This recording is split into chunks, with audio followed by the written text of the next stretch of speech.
迎回到 Star C So Channel 的朋友们，大家好！感恩大家一直以来对频道的支持和喜爱，大家最近都过得还好吗？今天我们才看的大众占卜主题是连结阿卡西，来看一下我们的灵魂蜕变是什么样的，未来一个阶段应该如何自我突破，我们的祖先指导灵的指引和助力又是什么？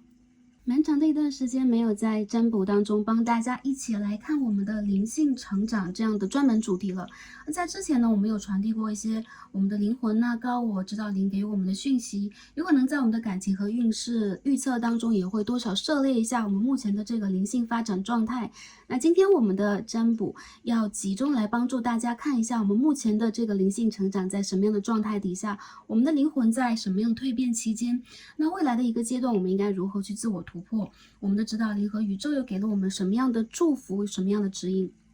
那蜕变这件事情，其实在我们的生命过程当中是在不断发生的。我们整个人生，我们的生命，我们的这个生命体和灵性，在3D 世界当中，唯一不变的其实是一直在改变。所以我们的蜕变，在我们的起心动念当下，都在不断的去发生，以及不断的在转化。虽然这两个字对于我们来讲，多少会有一些完全的改变呢，有一些痛的，有一些经历的意味，但是也希望大家将这两个字看成我们生命当中非常简单的必经之路啊。当我们的灵性成长和扩张到一定的程度，我们一定会成倍的数十倍、数百倍的在不断的去转化我们自身。那当然了，我们的灵性就在接受不同程度的蜕变。那希望大家在当下的3D 世界的旅程当中，也不断的去完善我们的这一种蜕变，真正的去接受到宇宙我们的高我指导灵给予我们的能量，来让我们真正的提升我们的维度和完成当下的课题。那进而呢，我们也来谈一下阿卡西啊。今天我们要去连接大家的阿卡西。有可能很多朋友会说，那我们每个人的阿卡西记录是一样的还是不同的，或者说如何去连接它？那其实呢，首先这一个记录它是在我们的灵性当中真实存在啊。那在佛教当中也会有阿赖耶识啊，同样的一个意思，是它用梵文的不一样的一个发音，或者说不一样的一个表达方式而已。这个神识或者说这一个记录，对于我们来讲，其实是我们的整个的灵魂在这个宇宙当中不断的去经历旅途，在不同的维度、不同的世界投生，整体的这样的一个可以说是信息的记录啊。我们可以把它想象和看成我们当下的一个硬盘我们有手持这样的一个硬盘，我们每一个人生、每个人事都是这当中的一个 folder， 一个文件夹，或者说一个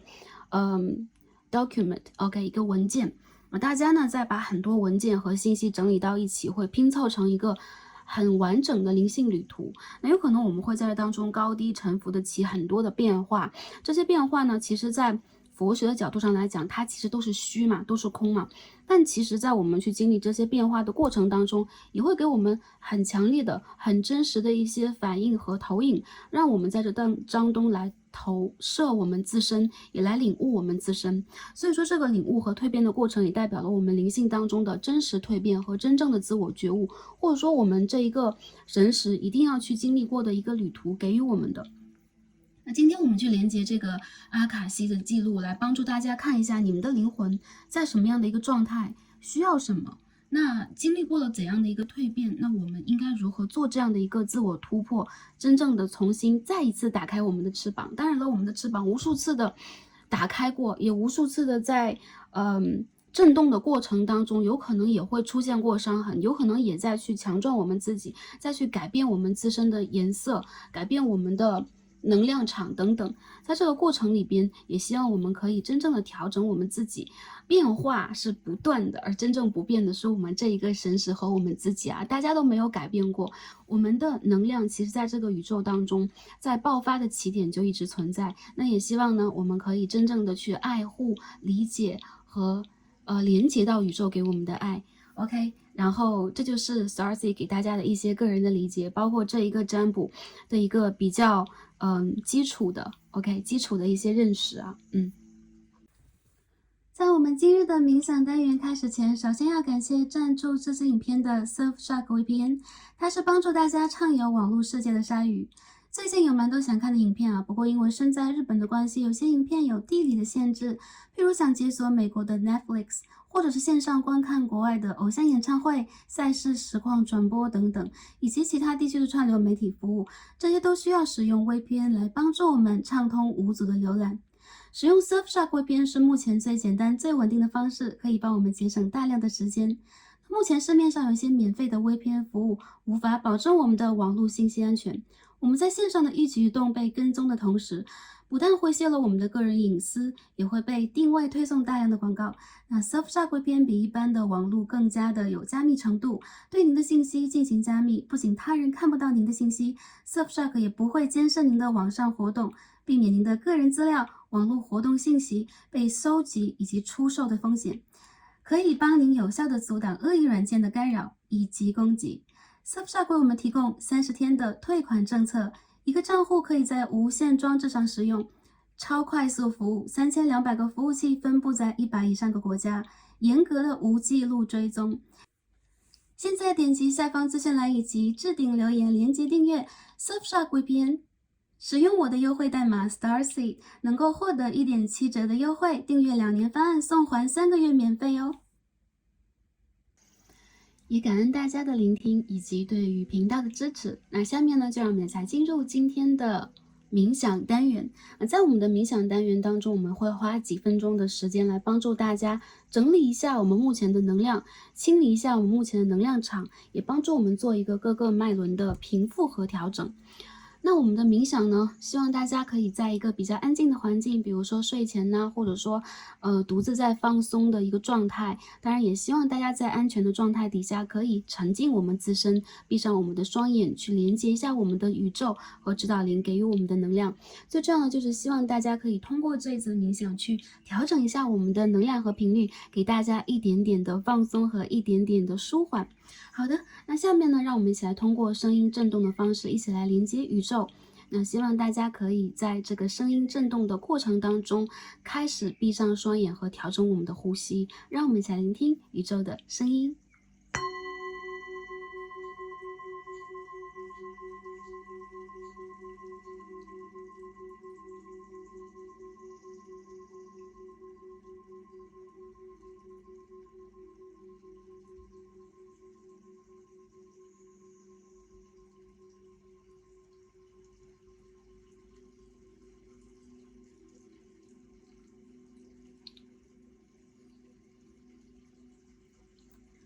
好，首先让我们来跟着这个声音，开始舒缓我们的呼吸，让我们深深的吸气，再深深的吐出来，一起做3次。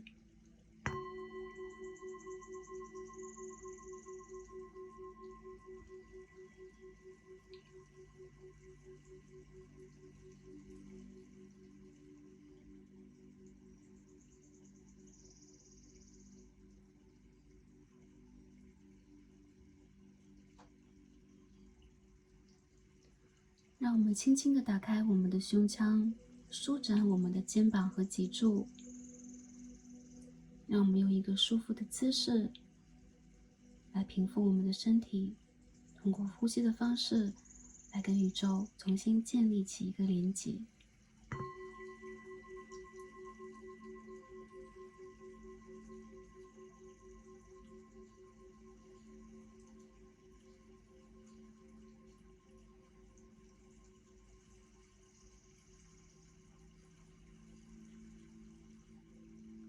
如果当下的你还有一些紧张，还有一些不适应，还有一些不放松，请将你的意识调整在身体的中间，我们的呼吸道的上方。我们在静静的，也深深的呼吸着，感受我们的生命的律动，随着呼吸沉静下来。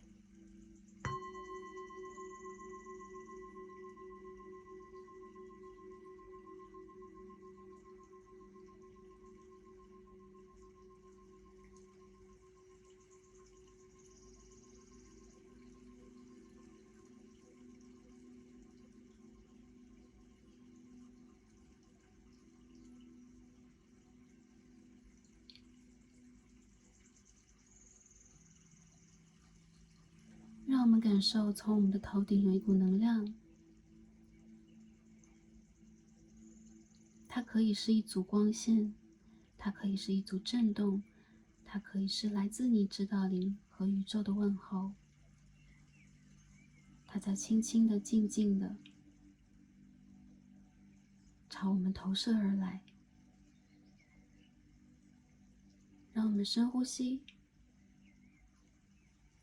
打开我们自身跟宇宙连接的渠道，来迎接这股能量。让我们感受它从我们的头顶正在轻轻的抚慰我们。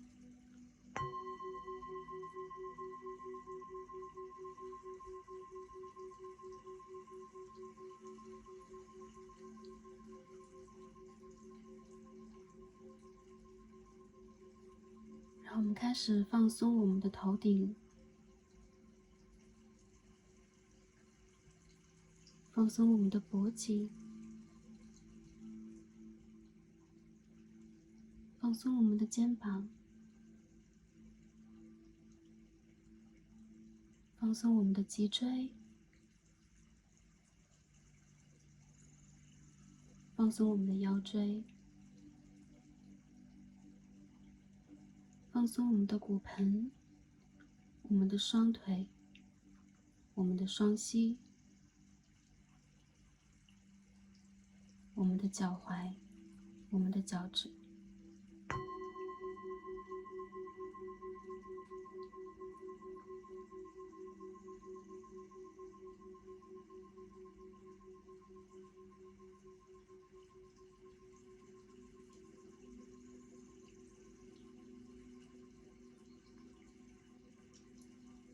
在这个震动当中，让我们一起来感受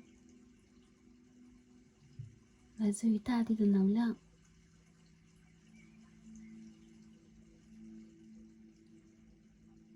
在我们的身体下方正在形成一个大大的圆。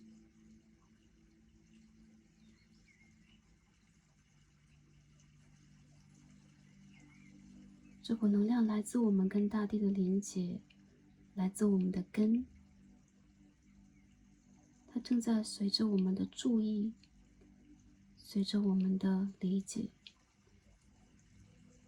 随着我们的注视，集结，变得越来越庞大。让我们感受它以逆时针的能量在我们的脚下缓缓地向上，开始帮助我们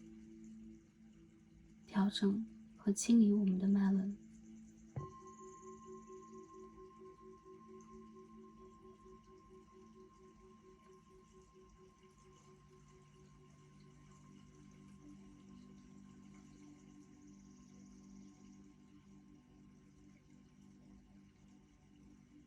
让我们一起来感受我们的海底轮。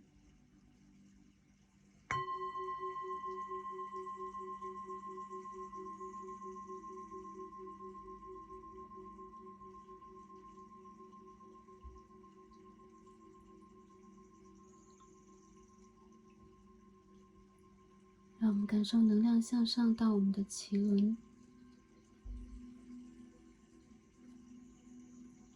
到我们的太阳轮，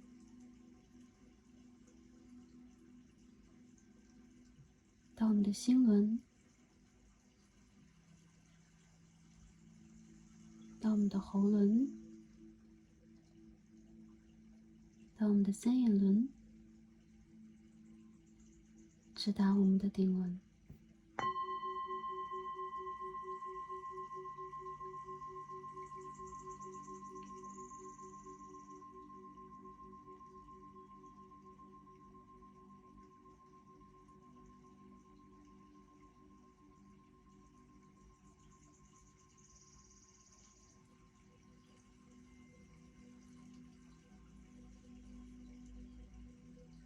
请放松，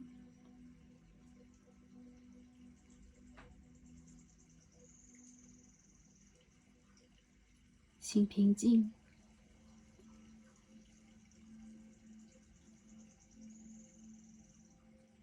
请信任。宇宙正在输送源源不断的能量给我们，这个能量最强大的地方来自于它的爱。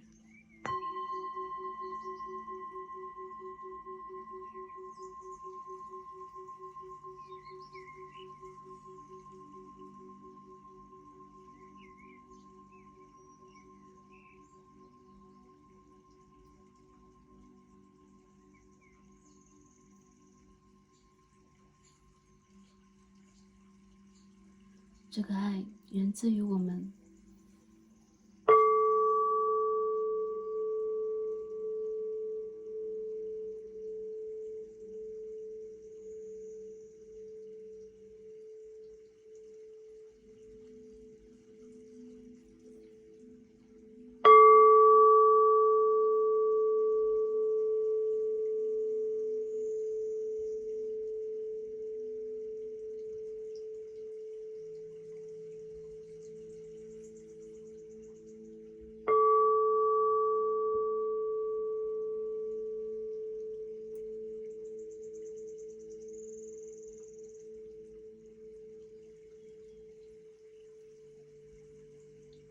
好，感恩大家，也感恩宇宙。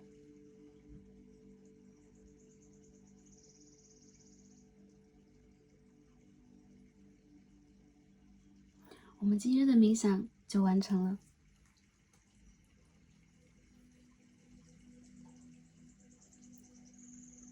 感受到大家身上很多的光，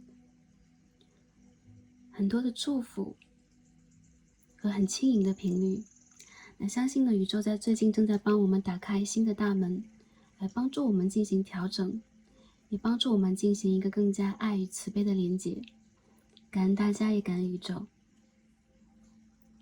好，那下面呢，让我们一起来进入今天的选牌。在大家睁开双眼的时候啊，会看到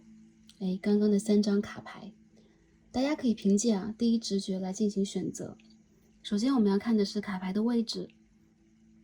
和它的光，或者说大家下意识的这个选择，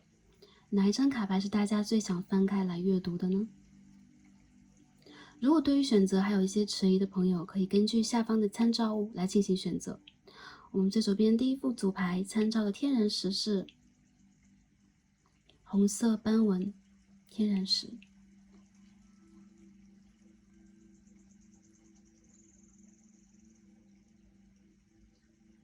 好，这是我们第一组卡牌的天然石。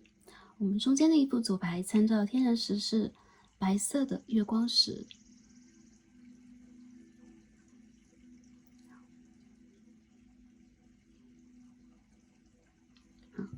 我们最右边第三副组牌参照的天然石是灰色月光石。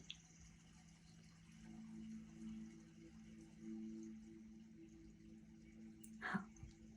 大家可以凭借第一直觉来进行选择。这是一个大众占卜general reading， 所以大家的能量有可能分散在不同的卡牌当中。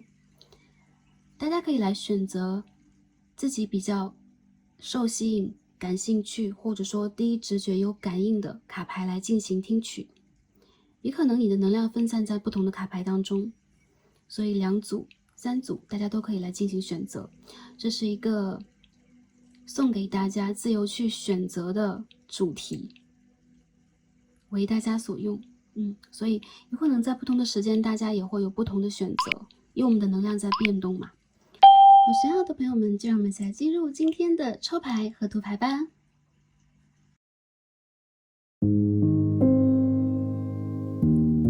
选到最左边第一副组牌红黑色方形天然石的朋友们，让我们一起来开始今天的抽牌。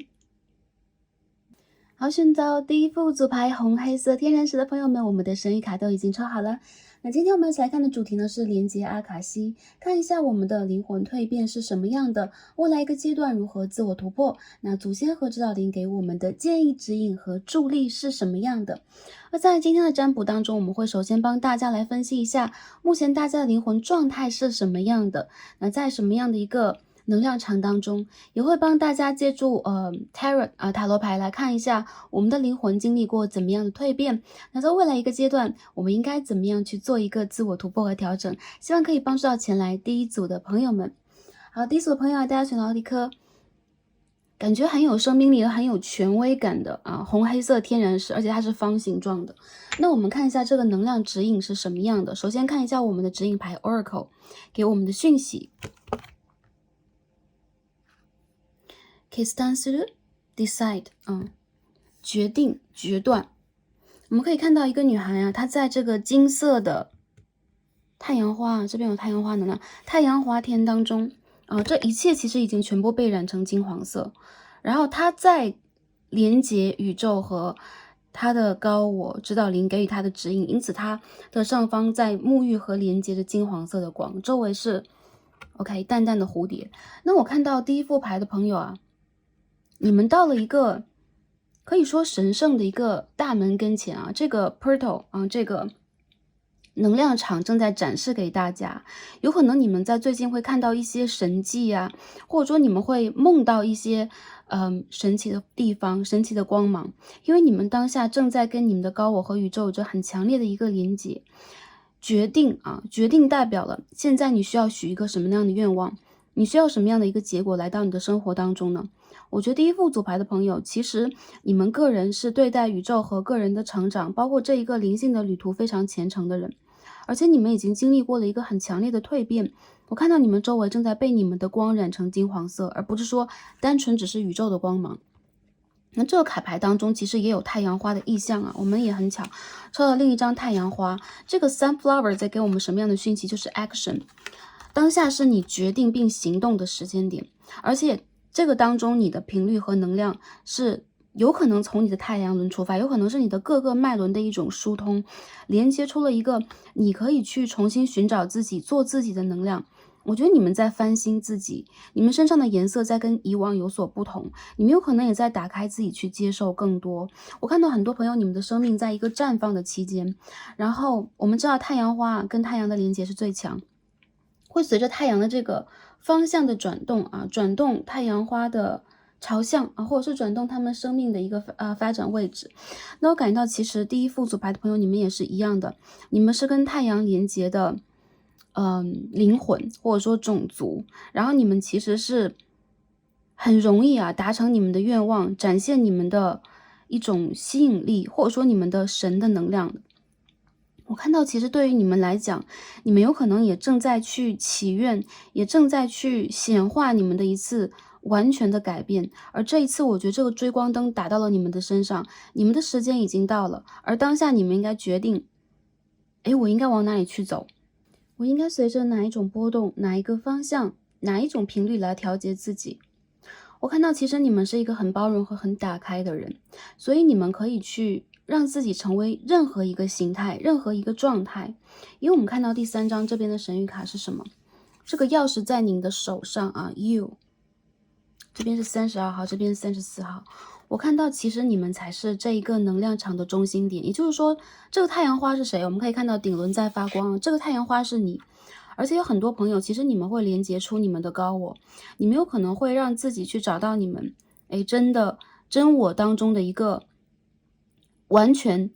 真实的你的能量。有可能在之前你模糊过，有可能在之前你曾经用其他的方式来寻找过，但在这一次你将变得更加淡定，你将变得更加的去信任自己，全然的敞开。有很多朋友，你们在灵性的修养的这条路上，其实在走得蛮深的，还有一些朋友，其实你们在重新的打开自己，而在这一次，其实你是一个新生的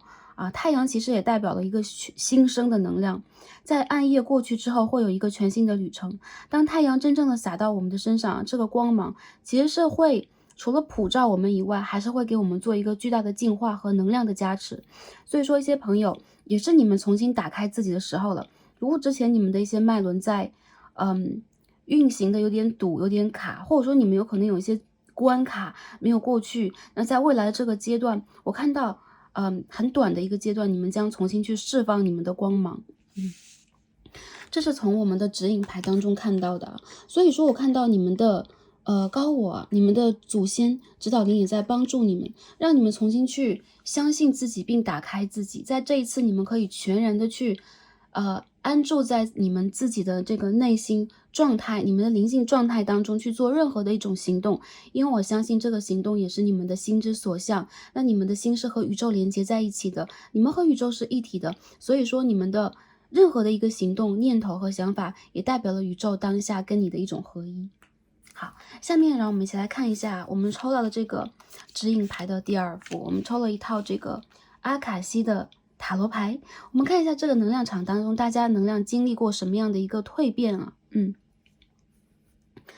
首先我感觉到第一副牌的朋友，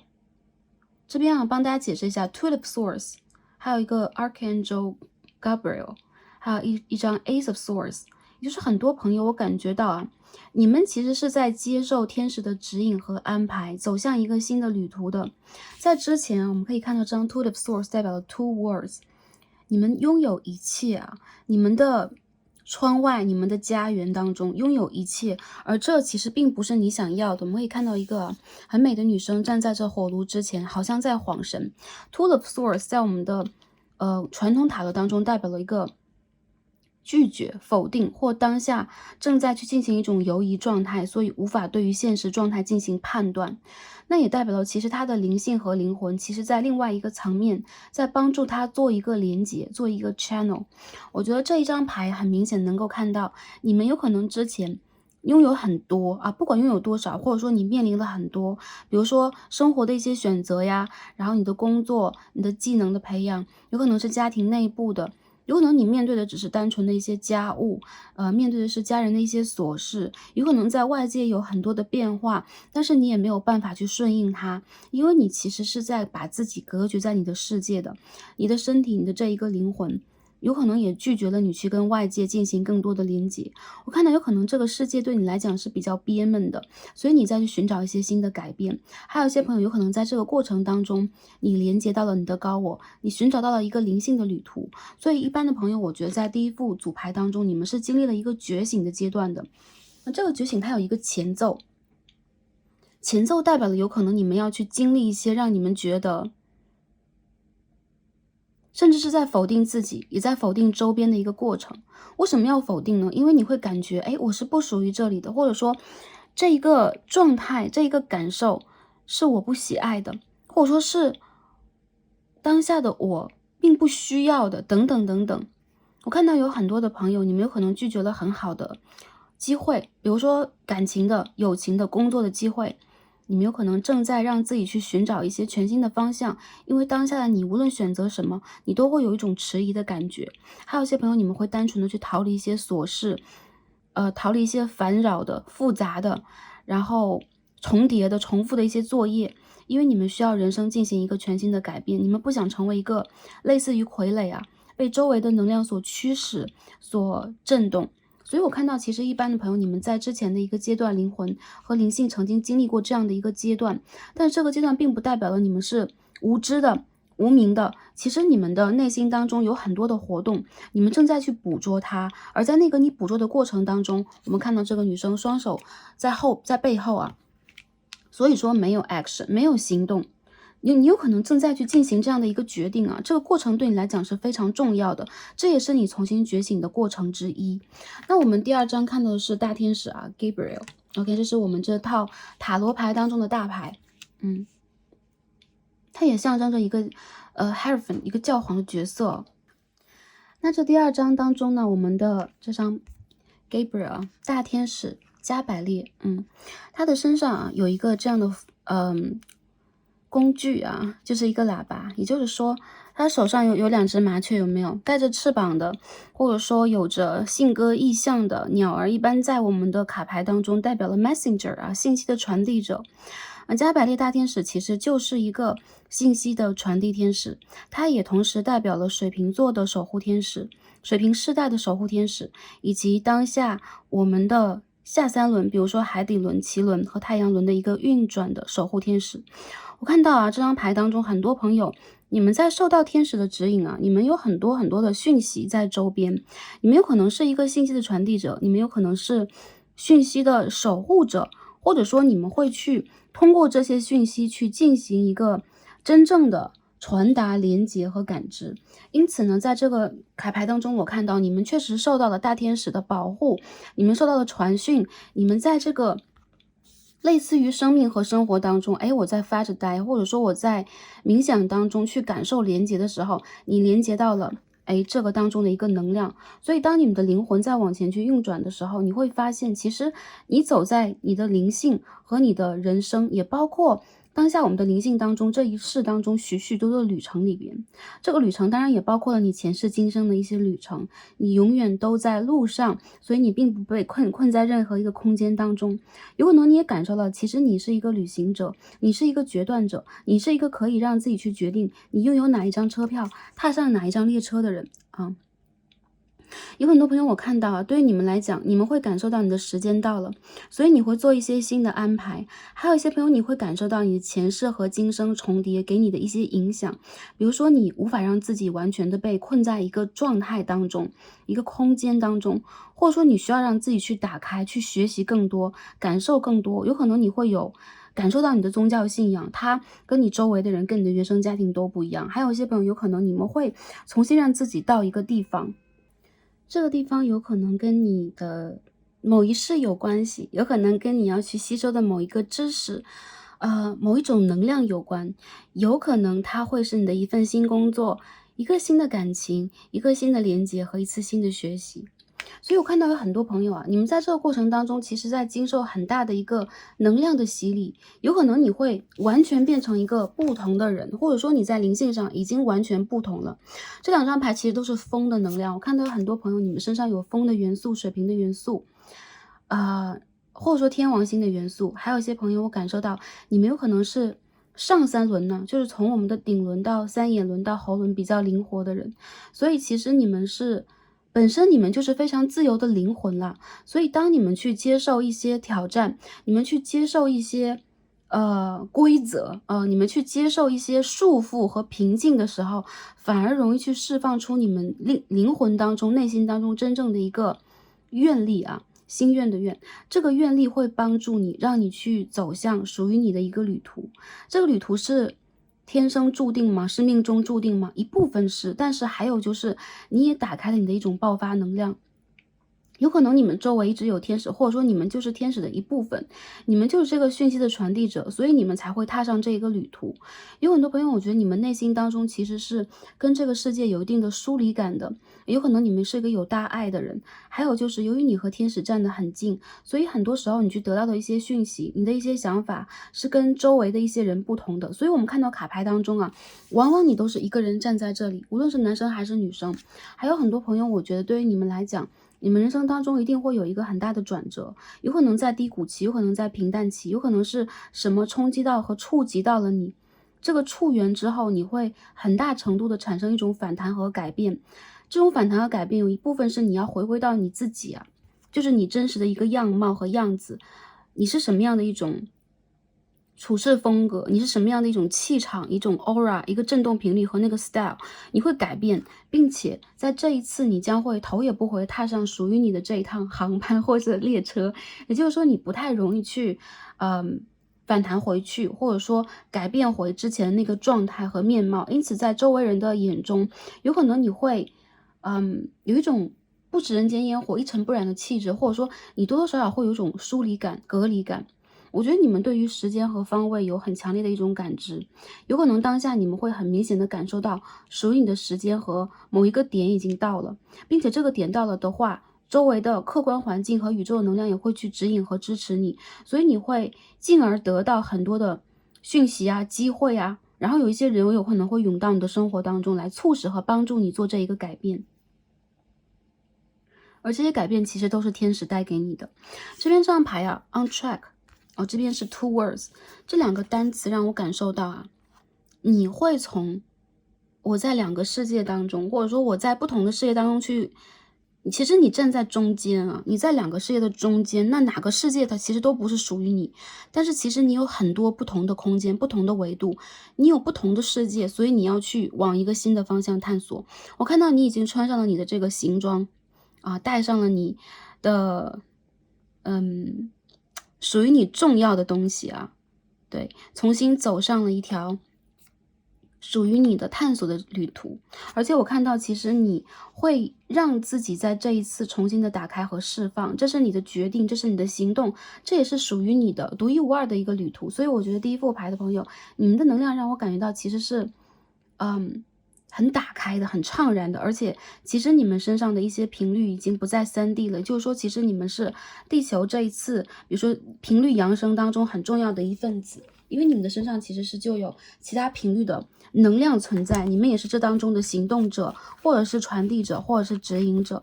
好，下面呢我们一起洗牌来看一下我们的主要问题。那我们在未来一个阶段，当我们踏上这个旅途，或者说我们现在还在买车票啊，我们还在去整理行李啊，我们还在去看时间看地点等等，我们应该做一个什么样的自我突破啊？这个宇宙啊，我们的指导灵啊，给我们什么样的指引？看一下能量是什么样的。第一张 Knight of Wands 权杖的9号，看一下我们做一个什么样的突破。Four of Swords，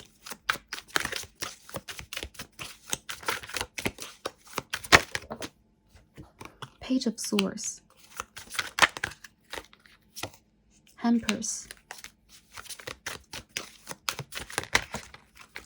Devil in Reverse 逆位的恶魔牌。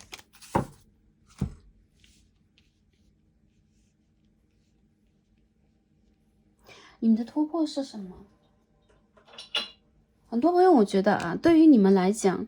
其实你们有可能在之前有可能是拥有很多啊，你的这个家，你的这个2个世界，包括你所存在的这个世界，其实你拥有不错的东西。比如说其实在你的物质世界也好，在你的精神世界也罢，你已经取得了属于你的一些成就。你有可能经常会被比较，或者说跟周围的人进行比较，你有可能也很希望自己在这个过程当中拥有你的同盟，拥有可以跟你连接的人，但是你时时刻刻感觉到孤独。我感觉你的突破其实是什么样？在这个阶段当中，你有可能非常的需要从这一层梦境当中醒来，就是我们的灵性嘛，我们的灵魂其实在一层一层一层的梦境当中。那我们在佛学当中会说，我们人类会有3个梦的境界嘛。我们醒着的时候是一层梦，我们睡着了做的梦也是一层梦，在我们离开我们的身体进入中阴境界的时候还是一层梦。所以我们的这个梦的境界啊，有可能会时时刻刻的，也就是说总体上来讲啊，我们的梦境，我们整体的这个存在，其实是一个维度当中我们的一种投影。有可能我们同时也在5维度、7维度，我们在其他的空间当中都有投影。但当下其实我们在沉溺于这个3D 世界的这个 game 啊，这场游戏和经历体验当中，我们会很执着于这都是真实的。所以说我们会有很多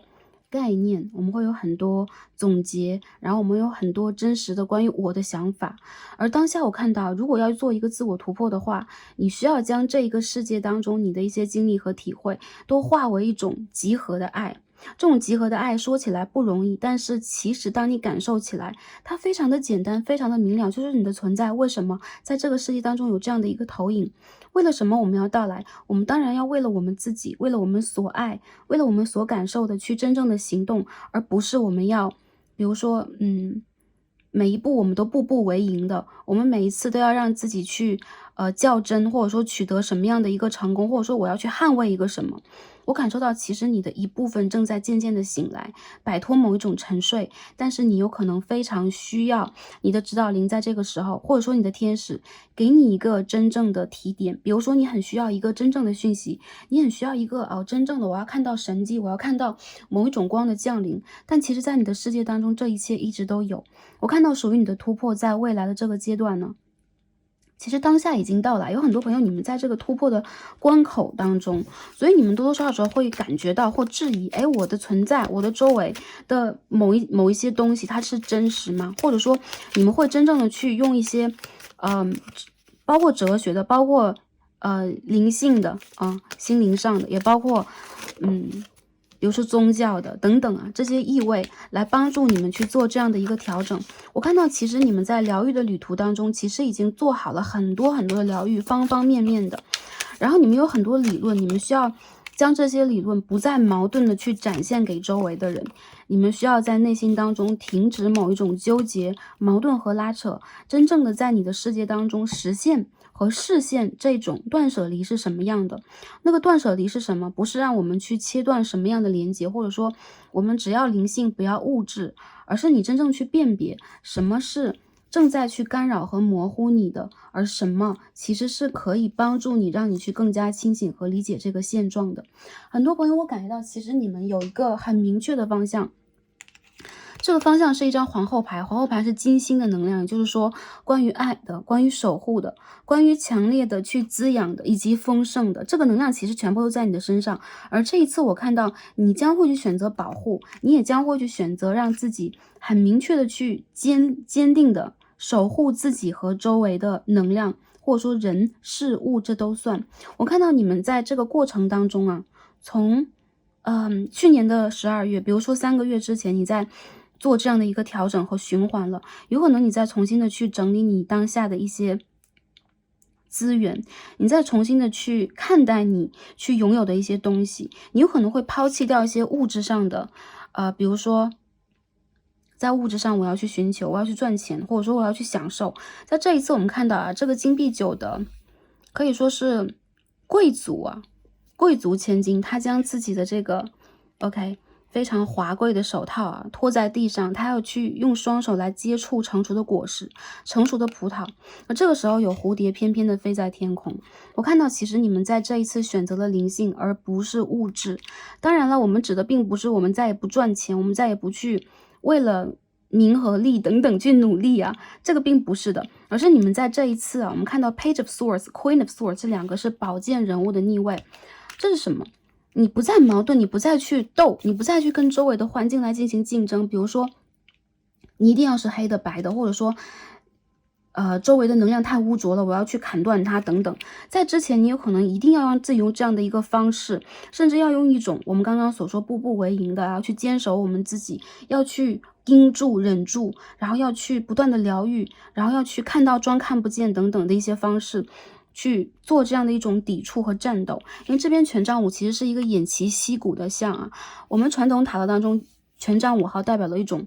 每个人拿着一个权杖在打架嘛，然后谁也不会让着谁。其实这5个人有可能都是你内心当中的某一种元素啊，在进行着互相的抗衡。而这一次我们也看到，其实有人有可能已经战胜了，或者说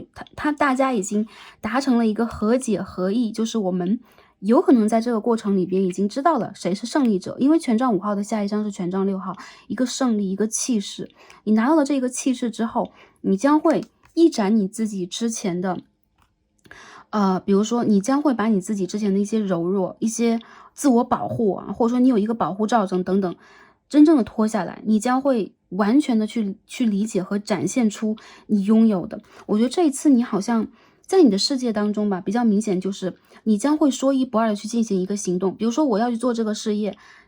不管周围的人会怎么样去想，怎么样去讲，你将不再在意，你也不再让自己在一个 toxic， 在一个类似于让你觉得阻碍，让你觉得拖累，或者说你的执着，内心当中对待情感、对待欲望的一种坚持，你将会脱离它。这种脱离之后，你将会发现你在一种全然的爱和丰盛当中，你将会满足自己。我觉得这次自我突破对你来讲其实是顺势而为的，你将会更上一层楼，你也不需要让自己再过辛苦的坚持了，因为我看到有天使有宇宙在帮助你，所以你的下一步其实走的反而是惯性作用，往前再一步比较顺遂的。还有一些朋友我感觉到你们将会从之前的比如说我需要去疗愈自己，我需要去疗愈感情，我需要去跟一个人有什么样的一个连接可以去帮助我。这边我们看到2张 Ace of Swords 啊，第一副牌的朋友，你们的你们的风象和土象都比较重，然后我也看到会有射手的能量啊，摩羯能量等等。这2张宝剑的1号代表了，这2张都是宝剑的1号，代表了你们再往前去飞，而且你们在这一次会有一个理性的决断，所以说你们在情感上将不再，比如说我会恋爱呢，我会放弃不下一些什么。我们知道啊，其实我们在人生旅途当中，一般我们都在放下当中去学习的，没有什么是我们完全放不下的。有可能一个人我们去可以坚持跟他有这个感情连结，数年、数十年都可以。但是没有一件事情在我们的这个人生的运转当中是永远不改变，永远都放不下，类似于情比金坚等等，这件事情有啊，它肯定存在，但是它不是一直的。它会延续下去。我觉得我们需要在这个过程当中去找到你个人的旅程，你个性的旅程啊。我相信这个旅程是千人千色，你们的颜色都是不一样的。而且对你们来讲，其实它除了一种疗愈，还有一种坚决，就是你会将自己真正的一种使命和一种责任感给拿出来。这一次你将不会让自己，继续停留在某一种波段当中，比如说我在吸引爱的波段，我在单纯吸引财富的波段，我再去一个人清静无为，然后不要世俗来干扰我，你将会从这个波段当中走出来。未来的你的这个突破之后是什么？我们翻到的是一张隐士牌，也就是说你将会有更深刻的一种灵性上的，包括哲学和智慧上的体验。我们可以看到这个隐士他抓住了一条蛇，而蛇是什么？蛇是我们这个恋人牌当中啊，就是在这个牌底是恋人牌啊 by the way， 这个恋人牌的地上啊，再去启迪或者说再去叫醒吸引我们的亚当和夏娃，来去达成这一个承诺，集结这个果实啊，这样的一个角色。而隐士牌捉住了这条蛇，并不一定说要去正法它，而是有可能在驯服啊，有可能再去协作，有可能在连接。因为我们可以看它旁边有一只狼，也就是说你在未来这个过程里边，有可能你会看透一些什么，有可能是情你会看透，有可能是物质你会看透，有可能是一些人际关系的纷扰等等你会看透。看透不代表你会放下它，也不代表你将会比如说我们要去独自修行等等，你将会有更高的一个视野，帮助你去做一些选择和调整。我看到你们啊，就是说会有一种大人有大量的感觉，然后你们也会真正的去看到一些人他真正的意图啊、面貌啊，你将会有这些讯息出现，这是你的一个清晰的判断能力，可以帮助你在很多的事件当中不再被障目啊，不能说一叶障目，你不再被这个恶魔牌所影响。恶魔其实并不只是代表一种物欲的吸引啊，一种执着呀，一种病态等等，它其实也代表了我们在这个五浊世界嘛，我们在这个3D 世界当中，其实有很多不一样的磁场，有可能我们的双眼、我们的信息等等，我们的整个灵性在这个世界当中会被很多的事件吧，有可能很多的能量啊所去屏蔽了我们灵性上最真实的一些感受，被障住了、障目了，被遮住双眼了，所以我觉得你们在这一次会找到你们的星星，看破一些什么。在这个看破之后，我觉得你将会做好你这一次真正的突破。这次突破有可能跟你的一样，灵性的学习、宗教上面的一种体会，也包括你维度的提升，或者说这一次你将会成为一个真正的老师、真正的学者，你将会成为一个有可能是指引其他人的人，或者说你将会看清楚未来一个阶段我具体要去做什么。这个做什么不一定只是出世了，比如出世指的就是你离开这个世界当中大多数的一些，比如大众的一个能量，你要去做一个小众的人，你将会独自修行，并不是这次你将会让自己看清楚我要走的是哪一条路。这条路我看到第一副牌的朋友，你们的路和很大多数人是不一样的，但是我看到你将会丰盛，你将会满载而归，你将会让很多人看到你的光，有可能跟随你。还有就是这一次你有可能就是找对了这个方向，你买对了一张车票，然后你有可能会让自己在这个过程当中重新的去肯定自己，重新的去播种和栽培，然后你会重新的去体验你拥有灵性，去打开自己的那一个状态，你也会重新去爱。我看到你会去帮助很多人，或者说你将会重建一个很稳定的状态，有可能是你的事业，有可能是你的教学，有可能是你的体会，有可能是你个人的一种传播，比如说你知识的一种传播，你感受的一种传播等等。我看到你们真正的醒来之后，在这一次醒来的过程当中，你将走出来。这个走出来就是出走吧，就是说我们有可能之前在一个阶段当中，我们在这个学校里边啊，我们要从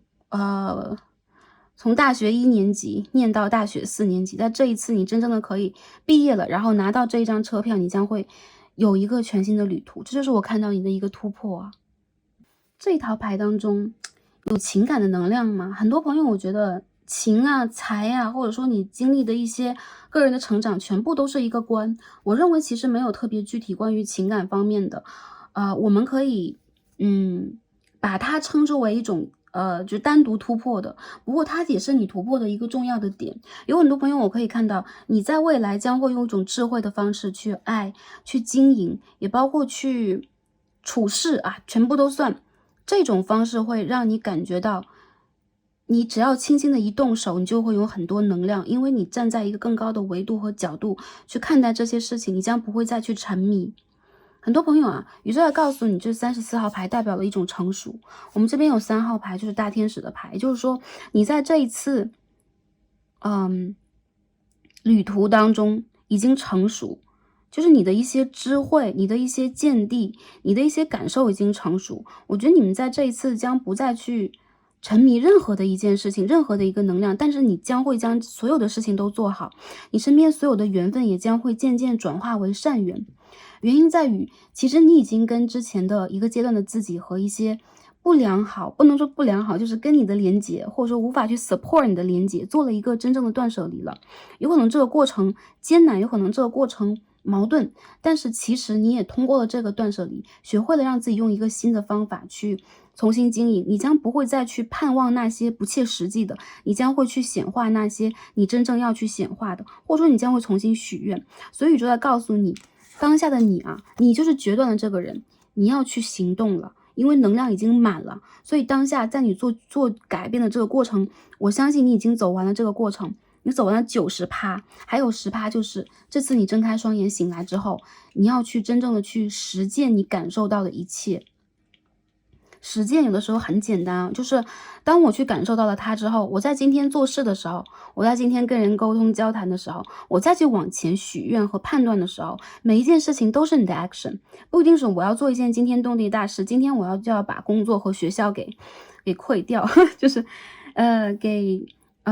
辞掉，或者说要把它退出我的生活。其实不一定你在外界上做出什么样的改变，但是你内在的改变其实非常大，非常成熟，而且很有能量，好吧？好，最后看一下宇宙给我们的整个的指引是什么样的。我们第一张抽到了这个灵魂能量的卡牌啊，我们看一下大家能量是什么样的，就抽了一张。这个能量感让我感受到，我们看到什么 ？protection， 一种保护。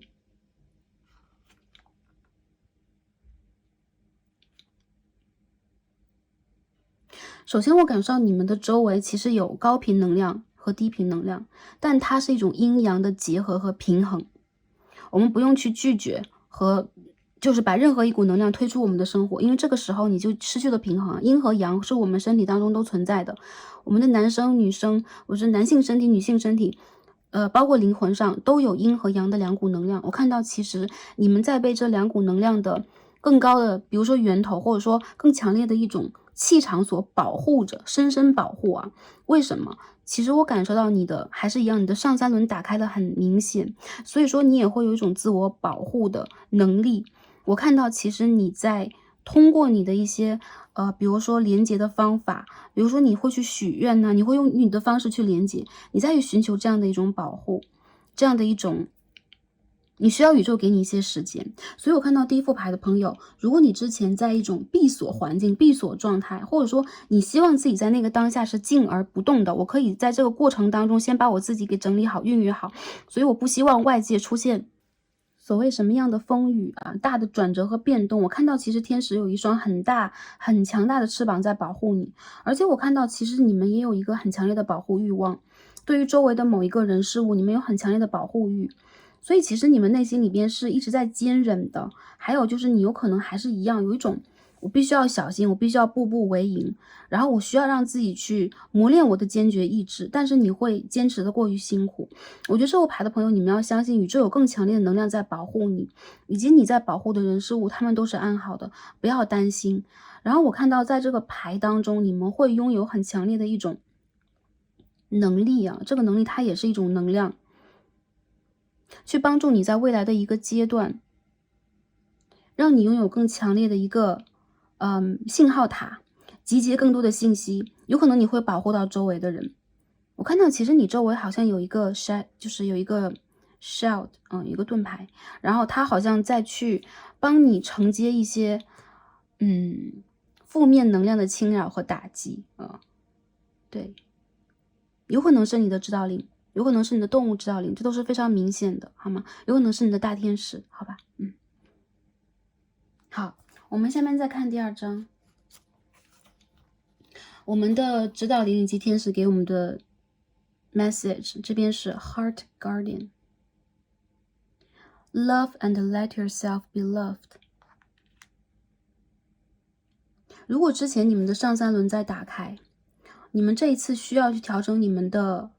状态啊，打开你们的心轮，还有就是你们的光，你们的 aura 将会转变。我觉得你们其实是这种深蓝色的，还有就是类似于有一些金黄能量的人，就是你们周围的这个光啊，所以你们其实有一种隐士的气质。但同时，当你去展现你心轮的能量的时候，你将会出现那种粉红色的，然后类似于淡黄色的光。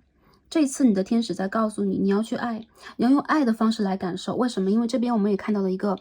金星啊，一个皇后牌能量，这也代表了一个宇宙大爱啊，因为这是金星的能量。所以我看到在你们的未来一个阶段，你们需要用爱来引领你们的行动。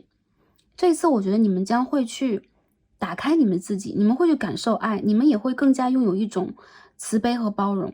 然后宇宙在告诉你，就是你的爱不会被伤害，有可能你在拒绝爱，有可能你会觉得爱这件事情让你矛盾，但是我觉得这一次你选择了一种更大的爱，你打开了心轮之后，你将会发现其实有很多事情没有那么艰难，没有那么复杂，或者说没有那么矛盾，你也不再去那么在意周围的人他接受到你的爱之后给了你什么样的讯号，因为你在给的过程当中感受的是宇宙给你源源不断的助力。那个能量是来自于你的心轮吗？它其实是通过你的心轮连接的宇宙，所以你的能量是非常强的，就像是一个永动机一样。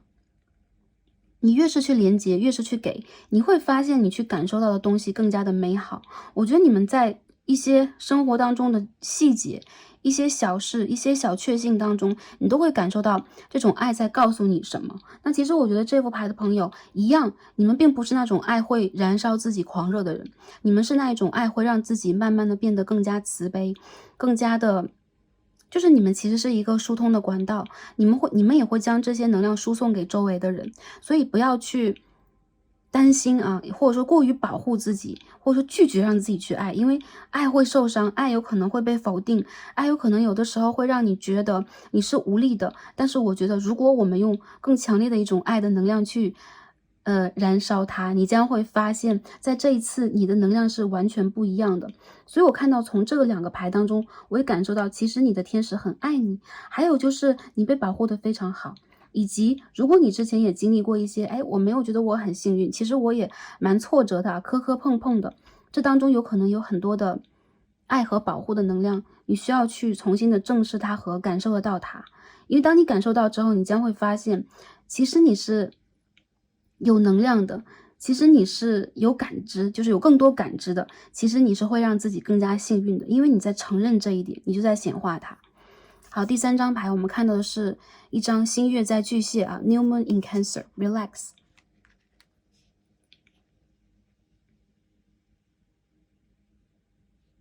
看牌的时候是我们当下的2月啊，我看到在未来的4到5个月期间，也就是说新月在巨蟹的时候，其实是6月末到7月的期间，你们将会在灵性上就是找到真正的一种轻盈和平衡，你们也将会离开某一个阶段，踏上一个新的旅途。有一些朋友你的旅途在9月，有些朋友在7月，有些朋友在12月啊，7、9、12这几个月份当中，我觉得是非常明显的。还有一些朋友，我觉得对于你们来讲，当你们在期待新的旅途当中啊，这个阶段里边，如果你在等待，如果你在等票啊，如果你在等车呀等等，不要一直在看你的时间，不要一直在看这个时钟啊，时间一直在看手表啊。我觉得这个旅途当中，你要也去享受和关心啊，我们在等待这个过程当中，我们的状态是什么样的。你就是这一个大门。我看到其实有很多朋友，你们如果现在在通过冥想，通过任何的一种连接方式去感受这个宇宙，你将会发现其实你的一切是安好的。当你可以让自己静下来，也放松下来，当然是心情和情绪上的一种放松，你会发现你决定好的东西，它就会按照时间到来。它不是过早，它不是过晚，它在一个对的时间到来。我看到第一副牌的朋友，其实你们已经足够在被给予信息了啊。You're fully guided， 你们在被天使完全的去给予能量和指引着，而且你们在完全的摊开你们的双手接受这些能量。我看到你们的手汇聚在你们的心轮之前，所以很多朋友我看到你们有可能对于你们的心轮有一种保护，就是我不能让自己完全打开自己的心你要去保护自己。但是这一次打开的过程是缓慢的，但是同时是智慧的，而且这一次当你真正的敞开你的心轮，你会发现这一切都很安好，也会让你感觉到自在舒适，因为你会拥有更强大的能量来保护自己，不会轻易的去受到怎样的一种伤害。比如说世人有可能对你有些误解周围的人有可能不理解你有可能没有办法打开他们的能量来去爱你，但是在这一次你会发现你已经不需要任何的一些评价了，你会评价自己，你会去用天使的能量，用宇宙的能量，用指导灵的能量来评价自己。那这一次你的这个再评估吧你给自己的再评估其实是非常成熟成功的，也会是让自己感动的。我觉得你们是集智慧和爱于一体的，所以你们不只是单纯只是有灵性，或单纯只是有爱，或者说你们单纯只是有智慧，你们将会把它集结在一起。在这个过程里边，你承载的越多，越要让自己放松下来。你们需要让自己在新月的时候多去跟月亮连接。这一次有可能你也不需要让自己去我要努力去许一个什么样的愿望，单纯的放松，单纯的打开你的心轮，你会发现很多智慧在你不经意之间已经升起来了，好吧？好，那第一副组牌的朋友，我们所有的卡牌就看到这里。很感恩跟大家今天的连接第一副牌的朋友，你们的能量也让我非常的感动，然后祝福大家在未来的灵性旅途当中也是顺遂的，然后也是同样保持一种开心、平安和幸福的状态来连接我们的高我和宇宙，得到更多的讯息，也提高我们的这一次成长当中的学习质量然后祝福大家一切都好，也感恩跟大家今天的连接。其实每次读牌对 Starseed 来说也是一次学习，也是一次体验，所以说也感恩大家让我们一起努力加油，在未来一个阶段进行一个新的突破感恩，然后让我们下一次再见吧，拜拜。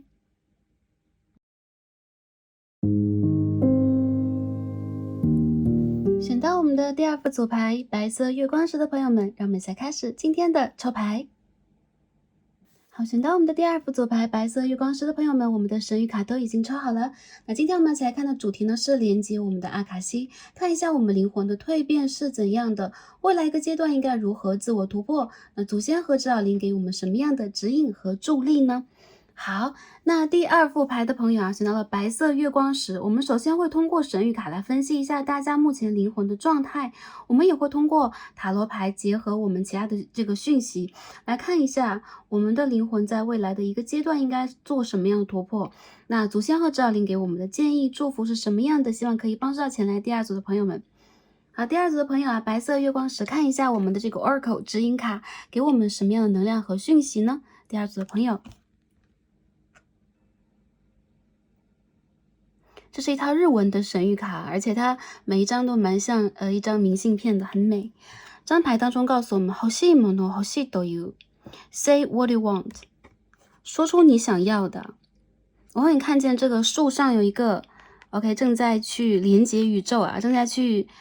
触碰星星的孩子，然后他和宇宙之间连接一条直线。我觉得这个能量其实是来自于你的顶轮，很多朋友其实你们跟宇宙有一个直线的连接。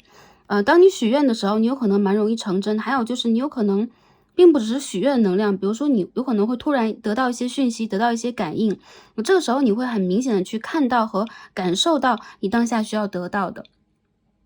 有些朋友感觉到其实对你们来讲，你们的一些事件很容易被你们的灵感所引动而成功，比如说你想的一些事情蛮容易就成功的，或蛮容易就往这个方向去运作的。当下宇宙在告诉你的就是你需要去大胆的讲出你想要什么，很直接很干脆的，因为这个时候宇宙会很明显的把这个愿望降落到你身边。有可能是心想事成，但是我们也可以看到这个牌当中是OK 一棵秋天的枫叶枫树然后它在被风所引动，所以有很多树叶在飘散，也代表了其实你们在一个变动的环境底下，特别是当下，如果你在变动当中，你处在等待和变动里边。我们看这个女生站在树杈上，站在这个树枝的末端有可能有点险，但是其实对于她来讲，这是它可以跟宇宙连接最佳的一个方式和位置。原因在于，如果你在真正的变化当中，如果你在不停的环境变动当中，你会觉得，哎，我多少有一种彷徨，或我现在却很想去那一个方向，这是和我一开始的初衷违背，和周围的人的意见违背的，你们都可以大胆的说出你的心愿，因为我觉得你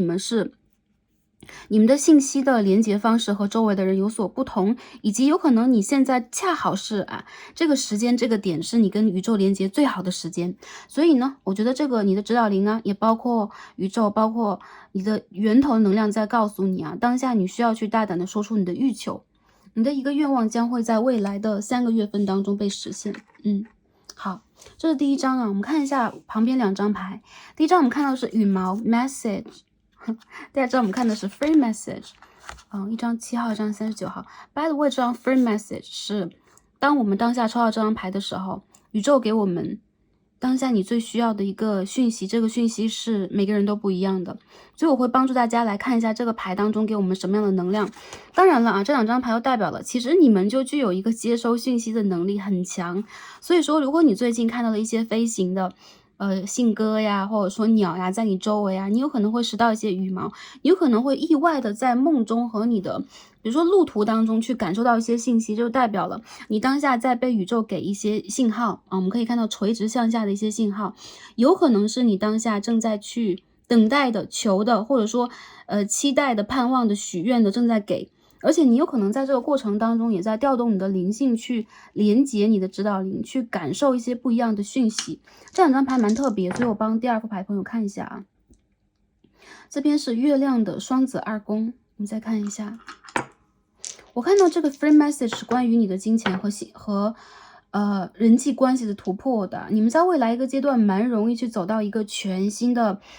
人群或全新能量场当中，这个能量场里边也包括了外界的人有一些变动和变化，有可能对你更有助力的人事物会来到你的生活，而那些已经不再助力你、不再 support 你的人事物有可能会渐渐的淡去。因为这边我们出现的是一个冥王星，然后我看到很多朋友其实你们在当下的这个转化的过程里边是很闪光很发亮的，周围有很多想要去帮助你的能量存在，然后你的交友包括你在未来一个阶段要去拓展自己的那一个能量场，比如说你的这个舞台你的这个 platform，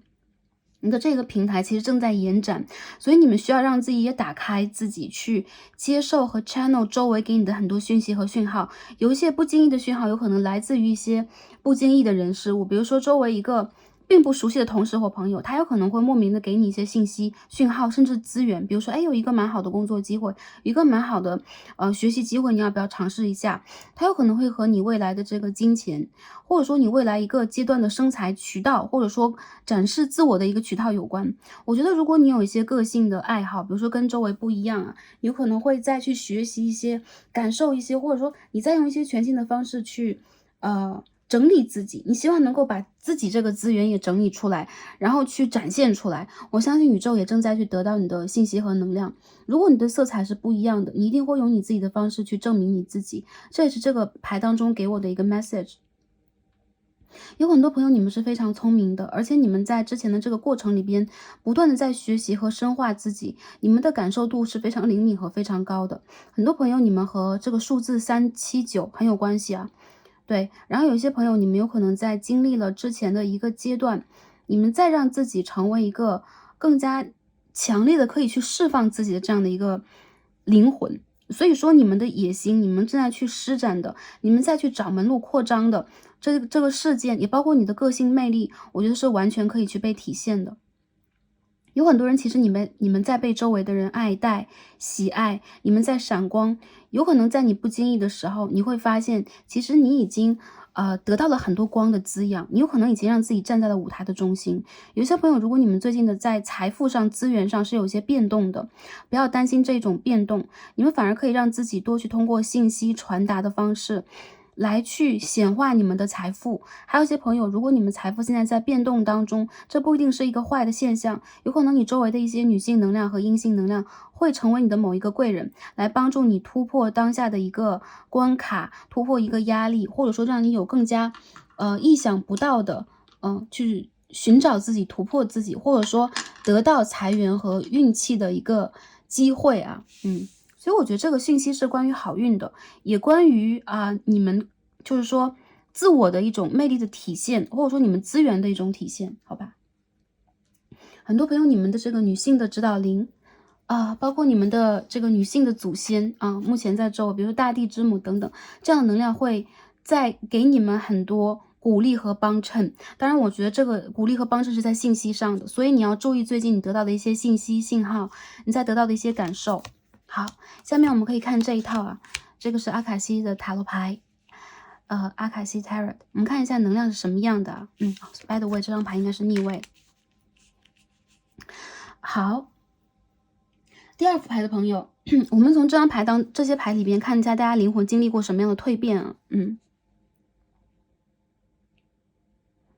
首先有很多人，我觉得你们身上有很强烈的火象和风象的能量。One of Roses, Queen of Roses 这个 Roses 在这套牌当中是火的元素。你们呢跟宇宙有一个契约有可能跟你们自己的灵魂家族，跟你的指导灵，跟你的星球有一个这个 commitment， 或跟一个人。所以说你是乘着这个愿望而来的。有很多朋友，其实你们在这一世里边要去做一个新的突破，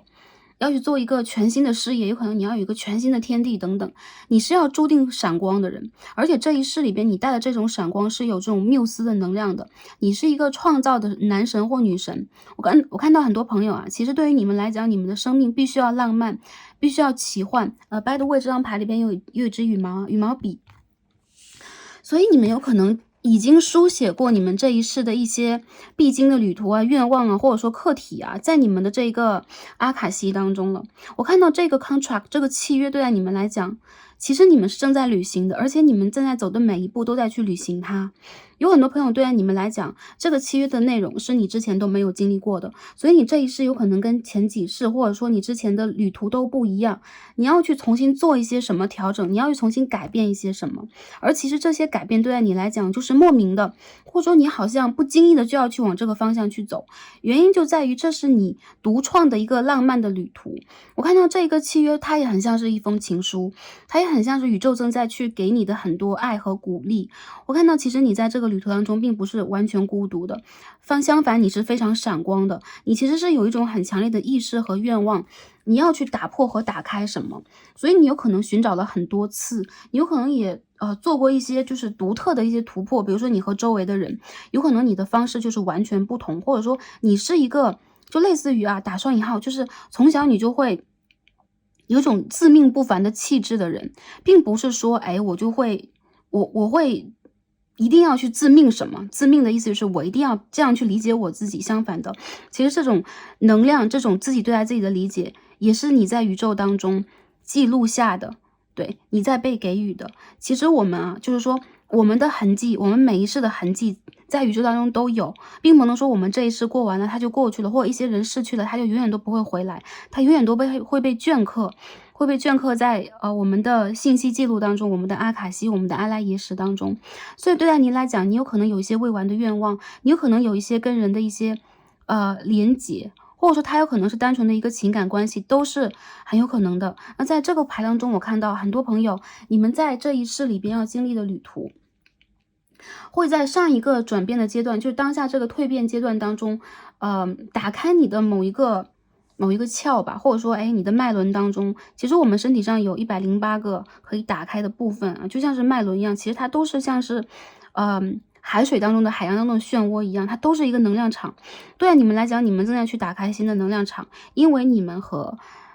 当下这一世是有契约关系的，而且它是关于创造，关于爱，关于一种体会，关于一种冒险。然后它是有可能是神秘的，但同时我觉得你其实在不断的去同步这个能量的时候，你将会得到很多你自己的一种独到的学习和体会。第二张牌我们抽到的是Uriel and Sphinx， 大天使乌利尔和斯芬克斯。狮身人面像，我们可以看到这个牌当中有一个满月大天使Uriel乌利尔，他其实是一个神之光的天使，他身上的这个光是跟太阳轮太阳神经丛有关的。具体来讲，他是在守护天秤座的一位天使，他身上有非常强烈的一种治愈、守护以及传递光的一个能量。其实这是一个战斗天使，甚至有的时候身上会带有一些愤怒情绪、保护情绪。但是我看到这张牌里边啊，我们可以看到天使和斯芬克斯和月亮啊，正在形成这样一个互望的一个形状，互望的一个视角。所以我感觉到这是一种互相的连接，互相在给予讯息传递，无声的一种传递啊。有的时候我们的传递是我们的第六感的，有的时候传递是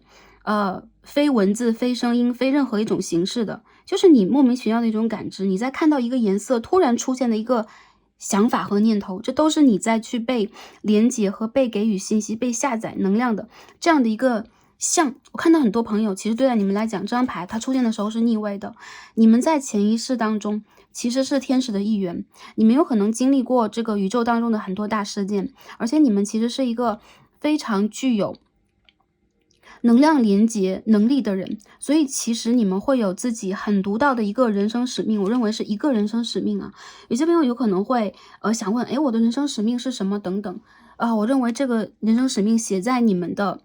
DNA 里边，你们会自己去感受它。如果当下你们就已经下意识的已经有了一个答案，我相信其实你们来到这一世是要一样啊，乘愿再来，你们要来到这个3D 世界。如果以前你们在5D，你们在其他世界当中，你们要再来，因为你们要去展现或打开，或者说改变和创造一些什么。这好像是你前世的一个梦一样。为什么是逆位的？没有关系。其实我们在这个世界当中有很多镜像的反应啊，另外一个世界反而它是镜像的一种存在。所以对待很多朋友来讲，其实你们的潜意识和下意识当中有某一种，比如你和某一个神，你和某一个天使，你和你的指导灵，你和你之前的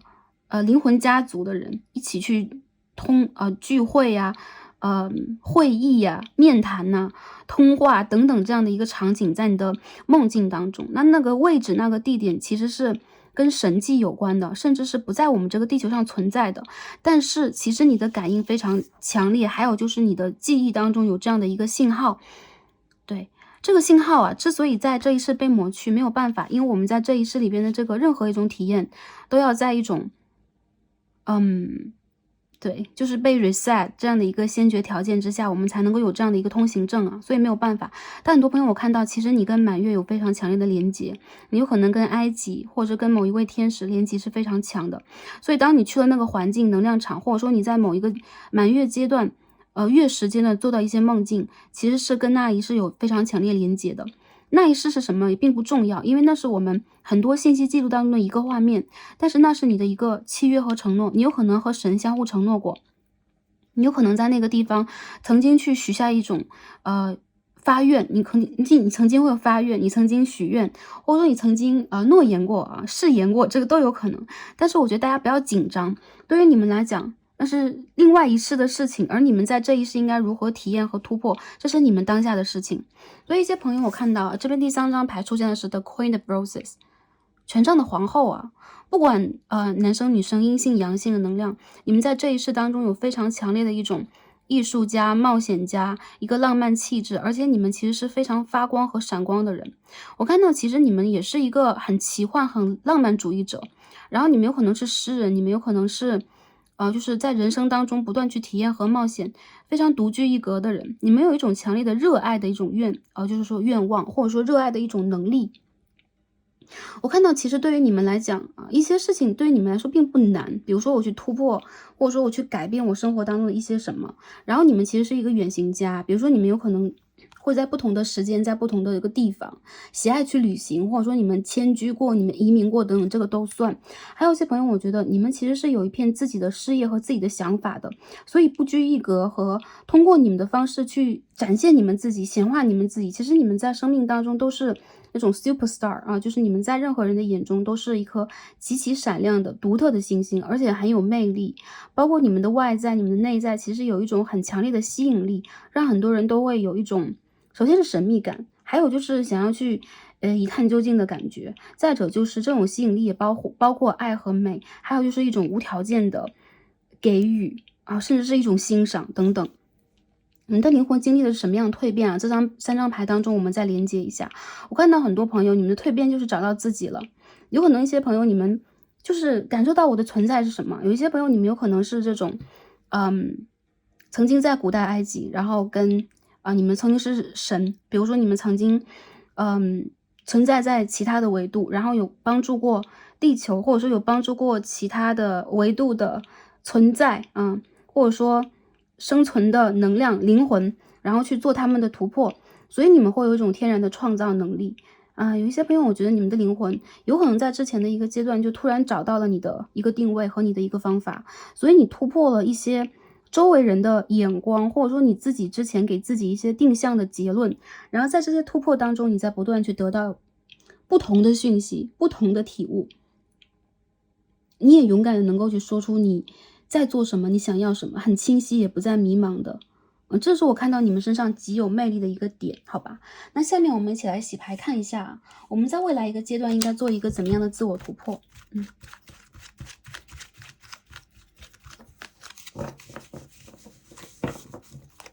我看到你们的手上有种子啊，就是你们在拿着神给你们的种子，这个种子对待你们来说就是来播种这一世的愿望，或者说来改变这个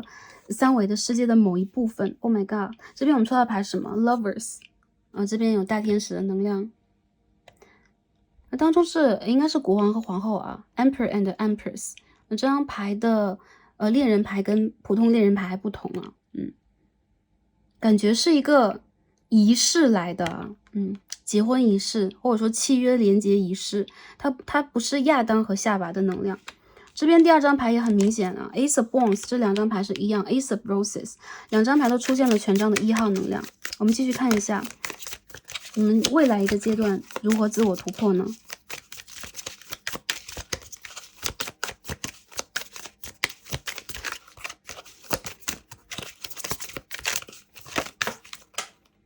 飞出来了。OK， 我们抽到的是 Six of Cups， 圣杯的6号啊。我们再继续抽一下，未来的一个自我突破是什么样的？这边飞出来一张牌 ，Queen of Cups， 圣杯的皇后。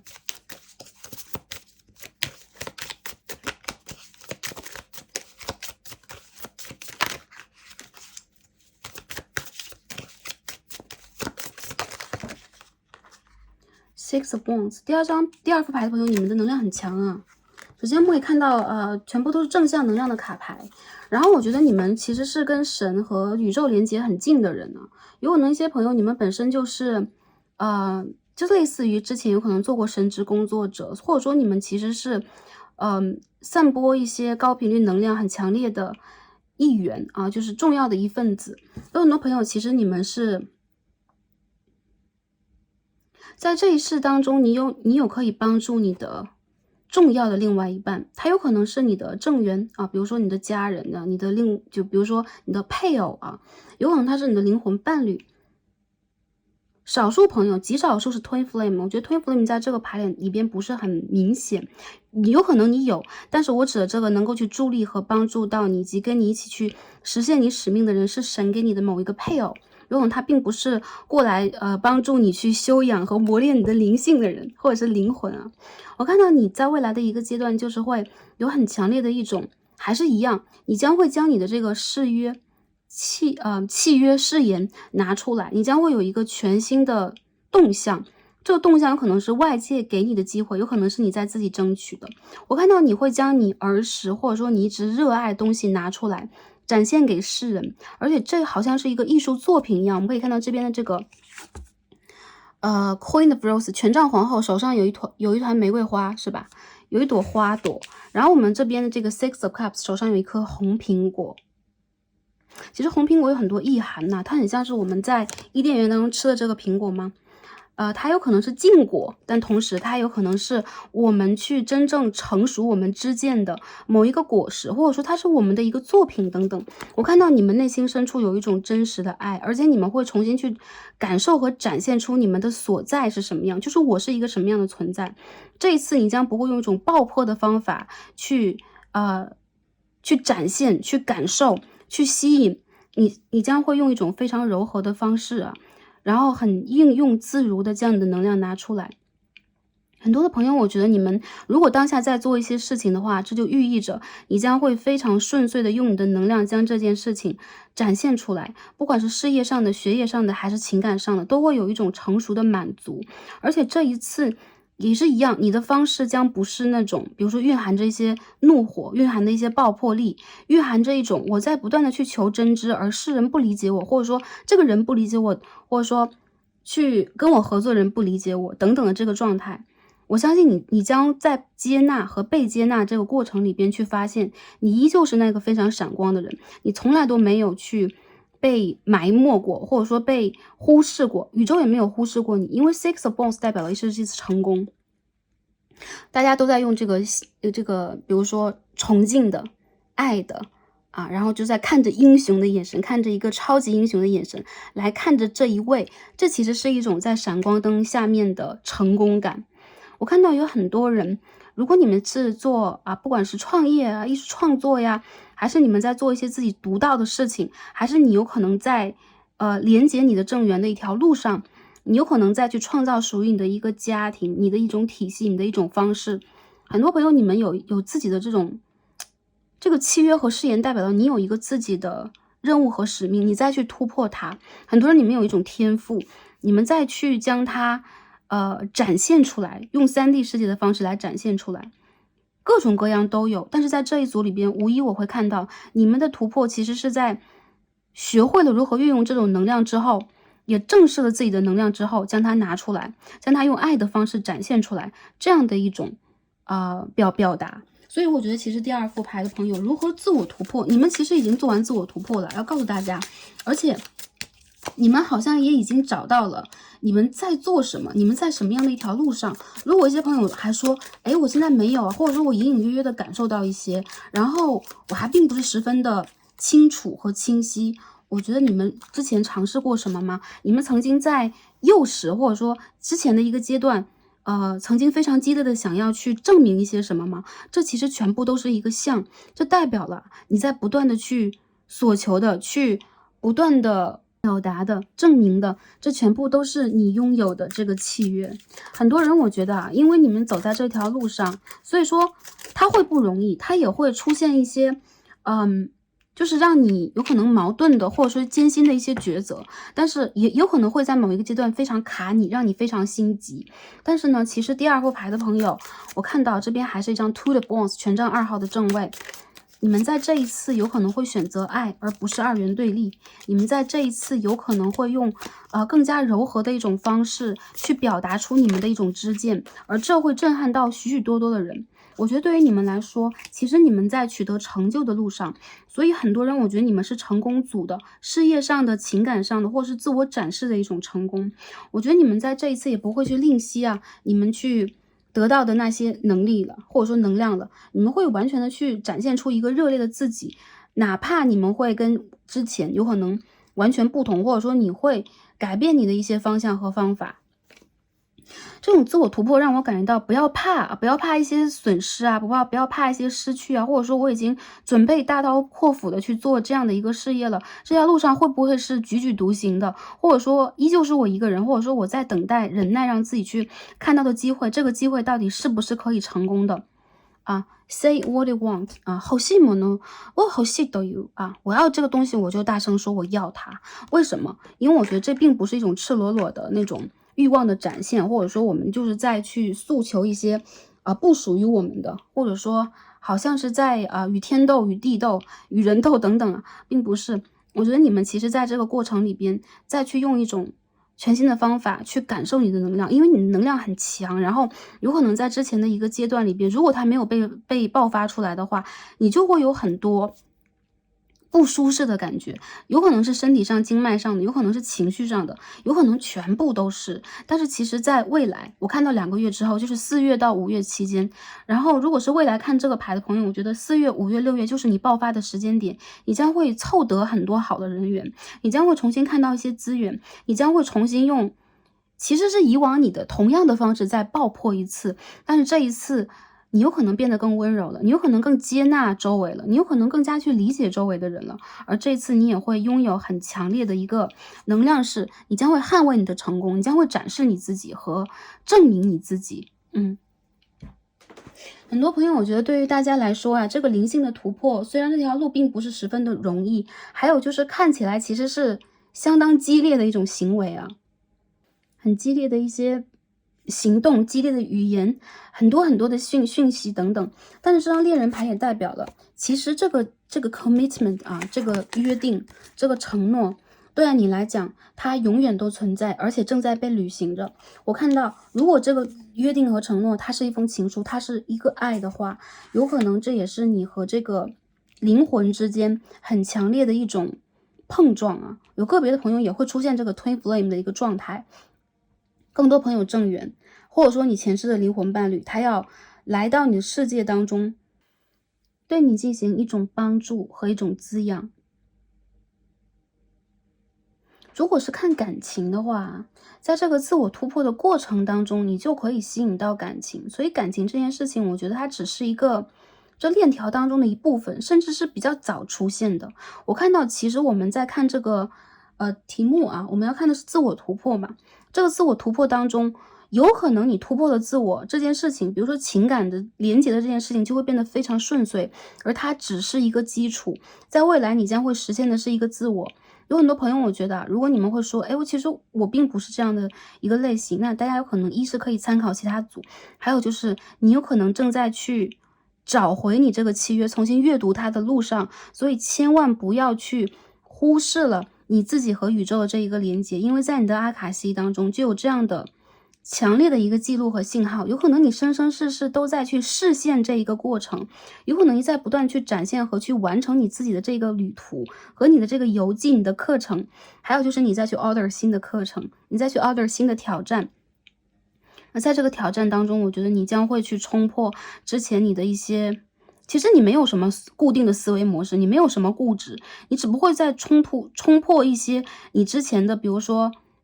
失落感、挫败感，或者说不断要去证明自己的那一种紧迫感、急切感，你再去冲破这些。而其实你的想法、你的感受，我认为都是对的，有可能只是你要等一个对的时间，你要等这个因缘具足嘛，所有的缘分到了，你才能够去将这件事情真正的推出来，让周围的人所看，就真正被周围的人所看到、所理解到和体会到。我觉得很多朋友，你们在这一组里边就很强烈的个人魅力啊，俊男美女，有可能你们在做就是类似于个人的创作啊，个人的行销，有可能你们是自己就是自己的，行销者、推销者等等，你们都是。所以说你们在得到很多信息的过程里边，是不断有新的信息走进来，或者说你们有可能会有不断的新的突破。比如说我完成了这个冒险和这个事业，我要做新的，你们是这样的。所以对于你们来讲，稳定啊，或者说求得一个安然自在呀，不是你们此生的所求。你们要看到的是一个里程碑式的荣誉，这个在你们的命运当中和你们的灵性里边是非常重要的。我觉得你们之前应该是战神，就很多人你们有可能是那种在其他维度当中就是经历过战争、经历过战斗，然后你们展现过自己的人。你们的灵魂里边有一层恐惧吗？我觉得是那种不被看到的恐惧是有的，但是比如说我不被人理解，或者说我会失败，其实你们会有这层恐惧吗？我觉得你们没有，因为你们是不会失败的灵魂，好吧？所以说啊，大胆的说出你的想法，宇宙在帮助你去真正的给予你机会，让你真正的放出属于你的光芒和光彩，好吧？我们调整一下 camera。好，下面我们进而再看一下我们的神谕卡给我们的讯息，就是祖先指导灵给我们的助力是什么样的，指引是什么样的。第一张牌我们抽到的是 determination， 一种决心。这张牌其实跟这个 free message 蛮像的。说出你想要的，你的决定是什么？你的决心是什么？你要攀登哪一个高峰？这当中有一个山和太阳的能量，太阳轮在打开。有很多朋友啊，其实大天使乌列尔他是跟我们的太阳神经丛有很强烈感应的，所以你们在这个过程当中，有可能非常需要打开你们的太阳轮。这个太阳轮在我们的这个胃的上方啊，OK， 我们的心轮下方是我们的这个身体最正中的能量啊，太阳轮有一个太阳神经丛在我们的身体内部，还有就是它是珠光宝气之城。当你打开太阳轮的时候，你会连通上三轮和下三轮的能量，然后你将会连通上面的脉轮和下边2个脉轮的一个能量啊。因为我感到其实我们最底的我们最底的一个脉轮其实跟我们大地有连接，在我们的海底轮之下还有一个啊。anyways， 我们先不去谈论这个问题。我觉得其实大家需要在未来这个阶段点亮你们的这个灯啊，看到你们这个游记和你们的契约是什么，所以你们有一个非常强烈的自我决定。我觉得你们这个自我决定是跟着你们的这个 message 来的，你们得到什么样的指引，你们感觉到什么，或者说我最近就是想要做什么，我就是要去哪里，我就是要去体验什么，跟着自己的能量来啊。一些朋友我看到你们其实在未来这2到3个月就有很强烈的一种行动变化的感觉，而在就是说今年的10月左右啊，9月到10月左右，你有可能将会去看到一些成果和丰收，你长期在等待的一些事件它将会开始。比如说我有一个短期目标，我有一个长期目标，那现在你需要为了短期目标而往前移动，而长期目标其实也没有说成年累月，有可能之前你成年累月过，而在这个年度当中你将会有一个收获和丰收时期。那比较晚的朋友有可能会在明年的3月左右，这是我看到的，就1年之后你将会看到这一个阶段，这一个疗程你已经走过了。所以说当下你再去决定什么，攀登哪一座高峰往前去攀，不要担心你会滑倒，你会降落，或者说你走错了方向，你会迷路等等，你不会，因为你一直都会有信息给你指引啊，来自你指导灵的信息。第2章我们看一下啊，我们的这个天使和指导灵的 Oracle 给我们的信息是 Sky Father Trust in the unknown，相信未知的 Sky Father 天空之神哦。最近有没有得到一些突然的讯息啊？或者说跟第一组一样，有可能会看到一些飞行类的，或者说你的指导灵，我们会看到啊，这两只鹰有没有很像啊？怎么表情都一模一样啊？OK， 它这个一个在眨眼，一个在睁开眼啊。其实你们是有目标的，然后你们是有一个很强烈的，就是个人的一个意愿的。你的天空之神呢，他有可能就这个 Knight of Swords， OK， 是你的众多守护神当中的一位。这2张牌是一个能量啊，在帮助你去连接你要的讯息，还有就是给你一种保护。这种保护并不是你是我的小孩，你是我灵魂家族的人，我要把你保护的很紧紧的护得死死的，并不是这样的。在给你保护的过程当中，也在去告诉你大胆迎战，给你勇气，给你希望，告诉你一些战略的方向，承担属于你的生命责任，承担在这个旅途当中你应该做的，像骑士一般的，或像是王子公主一般的，你需要去做出来的。你的声音其实是我看到你的这个喉轮和你的3眼轮很强烈啊，在跟这个天地进行一种感应，也在跟你的指导灵进行一种感应，所以你是一鸣惊人的人。所以这个 Sky Father 也让我感受到，其实你周围一直有这样的一个守护灵，他甚至就是跟你有契约关系的人，也不一定是那种爱情恋爱的关系，那这个关系其实是生生世世会陪伴你一起去实现你人生当中的梦想，然后实现你这个旅途当中的目标，来体现你的责任，体现你光芒的这样的一个灵魂在你周围。这个 Sky Father 让我感受到你得到的信息源源不断，还有就是你再去相信一些有可能3D 世界当中没有的，或者说其他人不相信的，你之前有可能也正在让自己去相信的一些能量，这些能量在给你很大的震撼，给你很大的指引和帮助。所以我们可以看到这个雷电在空中，这边是风的能量。这2张牌让我感受到，其实你们和天空连接非常强，打开你们的喉轮震动，有可能你们可以通过比如说听声音的方式啊，就类似于冥想当中听声音的方式，打开你的喉轮以及耳轮，然后你有可能会在这个过程当中得到非常强烈的信号。第2个牌的朋友，你们的能量好强哦。好，我们继续看一下第3张，我们最后一张牌啊 New Moon in Scorpio， 天蝎新月啊 Go Deeper。如果之前你们在走得更远的话，未来一个阶段你们在走得更深，所以你们在深挖，无疑你们会得到很多的机会，你们也会通过你们的灵感去坚信你们的那个方向是什么样的，然后这个 Scorpio 天蝎其实它也是一种坚持能量，冥王能量。在我们的2月啊，就是水瓶已经进入冥王，所以说这个阶段里边，我们在2月到3月在不停得到一些波动和变化，有可能对于你来讲，你的变化也非常大，你的外界、你的内在，很多人我觉得是内在变化，因为变化的这个过程当中，就像雷电电闪雷鸣一样，你有可能突然的会有一些不一样的感受，这个时候你的维度有可能在交错啊，3维、4维、5维、3维、4维、5维在交错，所以这个时候你有可能也会去突然得到一些信息和信号，让你去走得更深。新月在天蝎是11月的能量，其实我们的这个大天使啊，乌列尔，他是一个天秤座的守护神，天平天蝎的这个季节，10月、11月是你的一个幸运季节，也是你收获的一个季节。我看到在那个时候之后的几个月份当中，你会发现你走的这条路在走得更深，你有可能在拥有更多的支持，你在会更多的去证明自己，你有可能会有更多的经验，你有可能会发现你再去感受和连接的东西，在跟之前相比已经是不一样的深度、不一样的维度、不一样的意涵了。所以这条旅途对你来说，有可能一开始是因为一种比如说我在盼望旅途的心情，我在盼望登高的心情，我在盼望成就的心情再去打开它。但是当你有了更多的资源，当你去已经到了某一个山尖和山顶，看到更高的太阳的时候，你将会拥有更深刻的一种决心，你会在这条路上走得更深更远，而且你将会真实的看到你的一些想法，你的一些愿望将会被宇宙真实的回应。所以说第2副牌的朋友，祝福大家，其实你们身上的能量还是一样很强烈。还有就是我看到你们的身上在今年当中会有火以及冥王的能量，这是非常强烈的一种改变和行动，一种探索。这个行动和第一组不一样，第一组是宇宙在吸引或者说在催促大家来进行某一种行动啊，鼓励大家做某种行动，而你们得到的这个并不是说你们要行动，你们正在行动的路上，再往下去你们的行动将会走得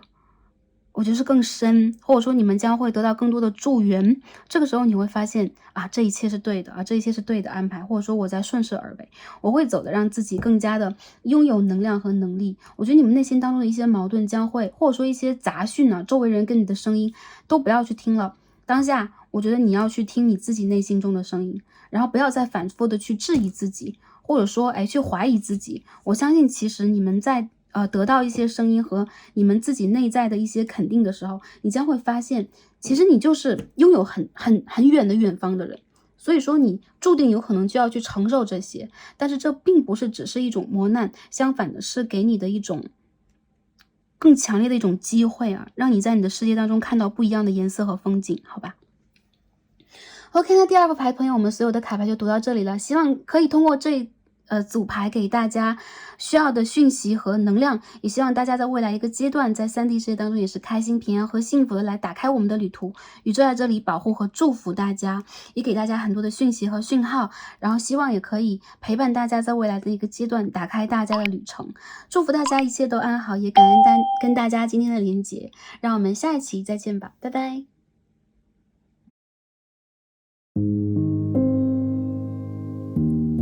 好，选到我们的第3副组牌，一颗灰色月光石的朋友们，让我们现在开始今天的抽牌。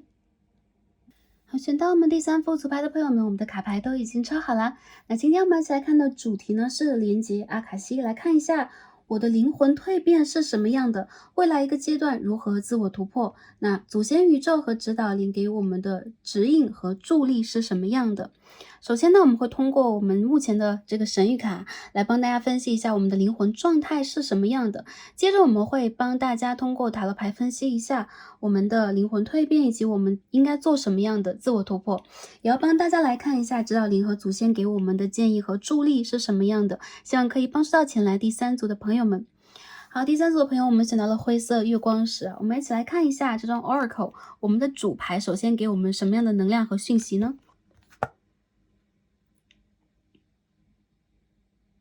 我们可以看到很多飞鸟，然后海鸥啊，飞在这个花团锦簇的花海上，然后它们的影子，然后投射在花海上。这个牌里边的讯息是 Inochi no Yutakasa， Abundance of life。我们生命当中的丰盛，我们生命当中的能量和魅力是什么样的？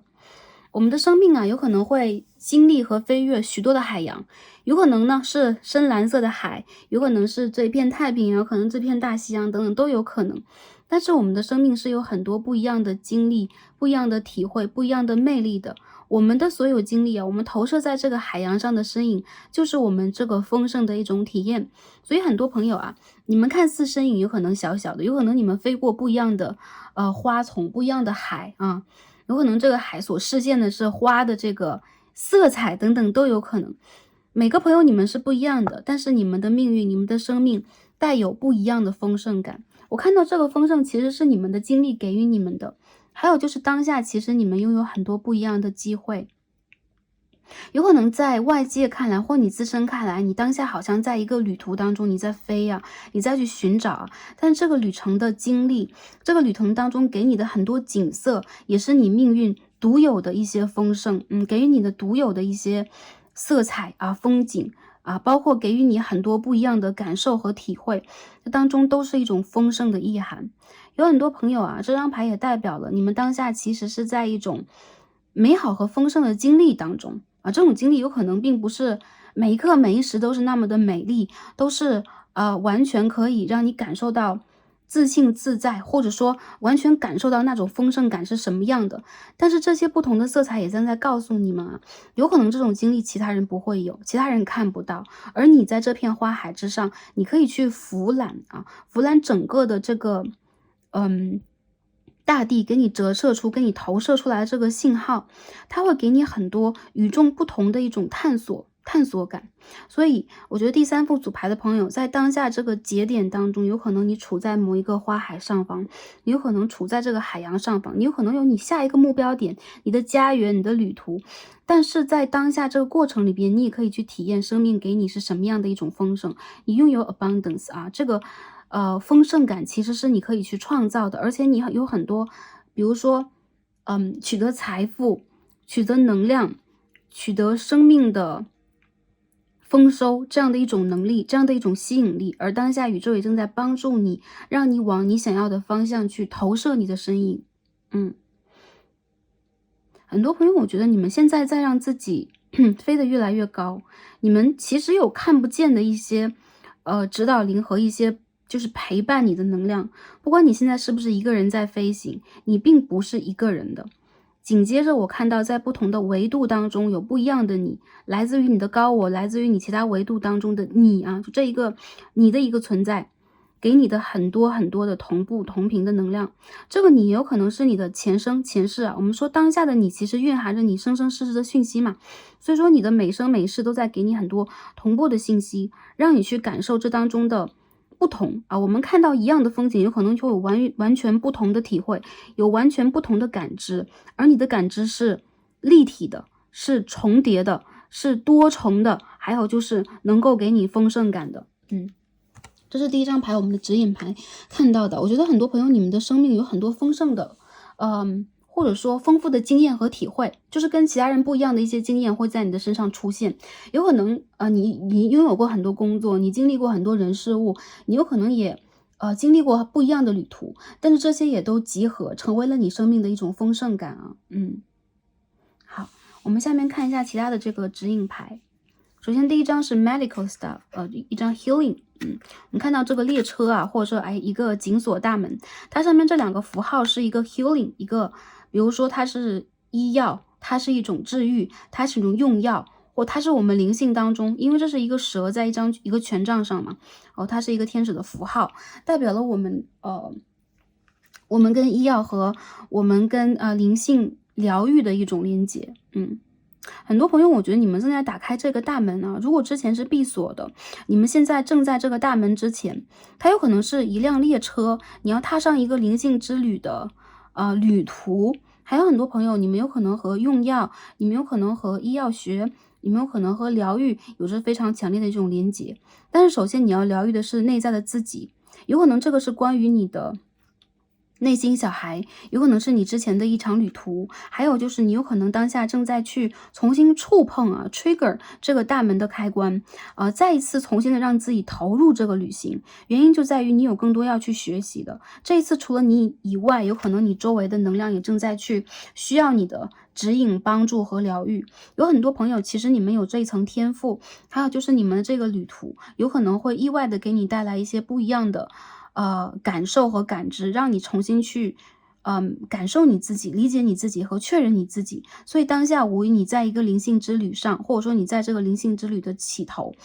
初始点，你将会重新去踏入这个旅程。因为这个大门之前呢，当你真正的打开这扇大门，这当中的很多能量将会涌向你，也将会去帮助你做一个身心灵真正的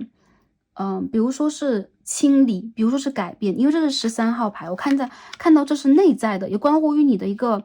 内在的理解，对于自己的理解，包括你对于目前的家庭，目前你所处的环境的一种理解。第3张牌是 submission 30号。很多朋友，我觉得你们在这个旅程当中，好像在学着如何去臣服，如何去就是说改变自己收敛你的一些习气，你的一些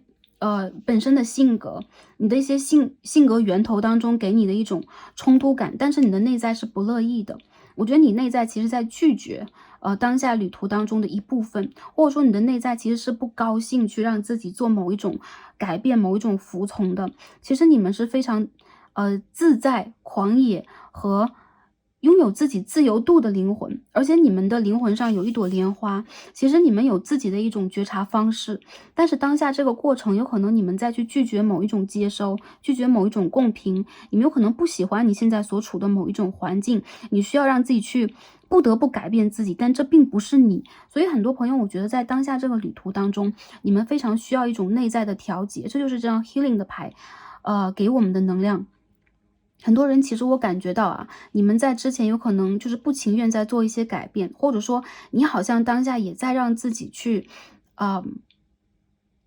有可能是拒绝，有可能是在逼迫之后，你也发现了这个并不是你的方式。还有一些朋友，其实你在找自己，所以这个旅途里边，你有可能经历了很多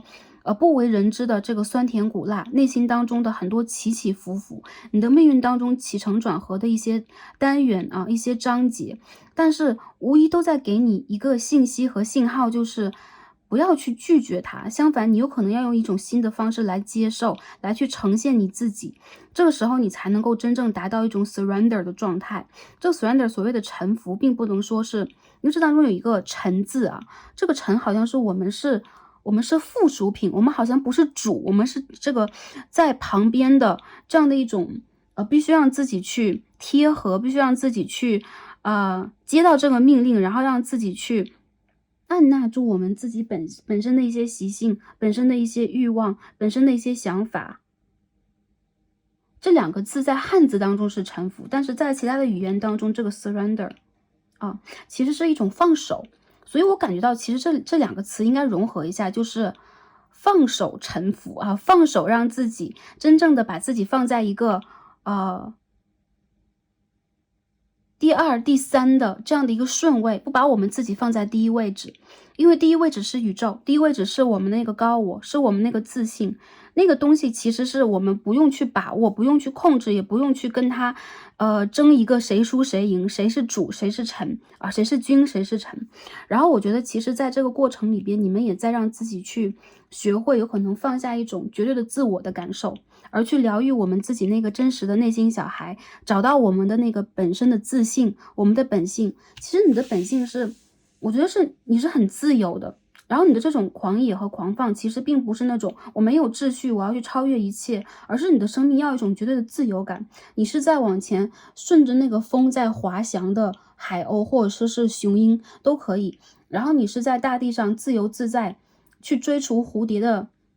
猎豹，好吗？都可能。但是其实你内心里边不喜爱你当下所处的一种波动，或者说你震动，或者说这个环境给你的一些束缚考验你都不喜欢，那我觉得你可以大声的去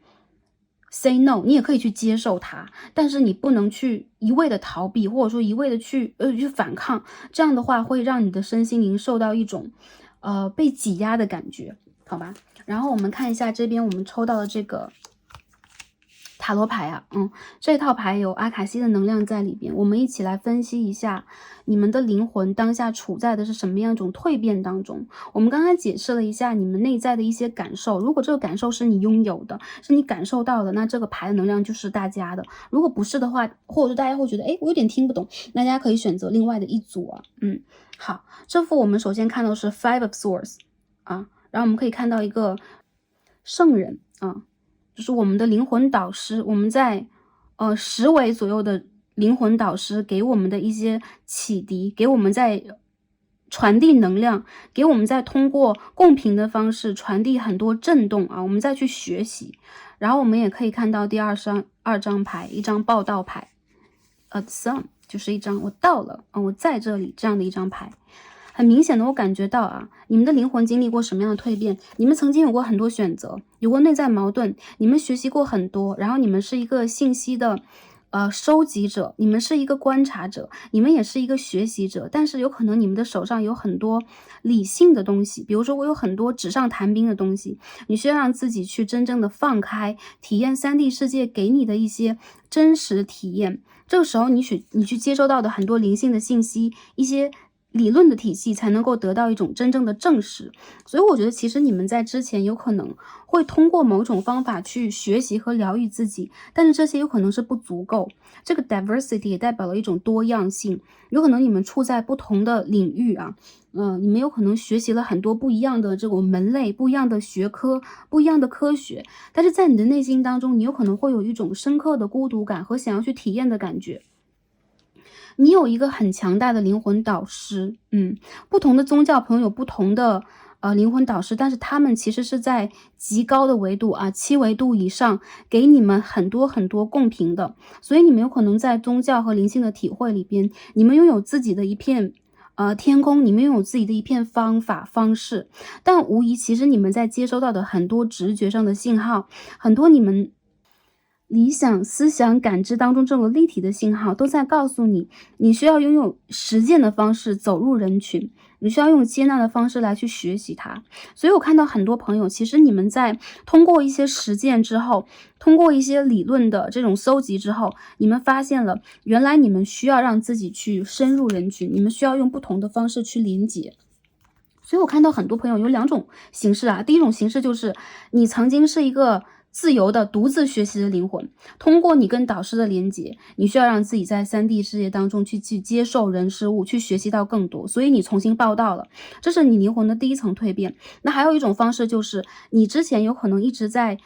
跟你的导师再去学习，比如说你通过了很多不一样的自我实践的方法，但你会发现其实这些方式都有可能阻碍你，或者说都有可能让你去变得过于，比如说不食人间烟火，或者说过于纸上谈兵。所以说你的导师在帮助你，让你通过现在的一种方式去更多的连接。我觉得不论如何啊，第3副组牌的朋友，其实你们是从极高的维度下来的。所谓的下来就是来到这里啊，或者说投影到这个 3D 世界。比如说你有很多投影，那在那个世界你投影自己来到这里，是你要去学习和体会的。你曾经经历过一个阶段是独自学习，你也经历过一个阶段是跟导师连接或群体学习，但无论如何当下你都非常需要去得到这2股能量给予你的一种集合，你不能经历一种2元对立。比如说我只是想去跟老师学习，或者我只想自己学习，或者说我只想在这个 3D 世界当中去达到什么，这个都是没有就是集合。而你需要当下做的是一种接纳和集合，因为我觉得你们其实是拥有很强烈灵性能量的人，也学习了非常的多，但是为什么到当下你还拥有一种冲突感？原因就在于有可能在这个当下的人士啊，这张牌其实是这套牌的 Major Arcana 当中的最后一张，那它是世界牌当中的最后一张，就是你们在完成和完满了之后，有可能你会突然如梦初醒，我居然是这个角色，然后我得到了很多很多的立体的这个指导，立体的很多很多能量，包括有天使，然后有你的祖先，有神灵，有很多 master 有很多大师在帮助你，让你去学习到很多，所以你突然的会感觉到你可以拥有这样的一个能量去超越和穿破一些你当下见闻觉知给你的一些阻碍。还有第二种就是很多朋友，你们会在当下这个人世当中就再一次觉醒起来。就这个觉醒其实对于你们来讲是这个旅途当中非常具有决定意义的觉醒。这次觉醒之后，你会发现其实你是很丰富的，其实你具有很多很多能力，还有就是你有自己的一层使命。当然这一世你的使命有可能并不是我一定要做到什么，我一定要去教会谁，去感受其实很多时候是你的感受带来的，你要去经历，通过这个经历你才能够变得更加完整，你才能够更加去丰富你的这一次体会。所以之前我觉得你们的蜕变都给你带来的是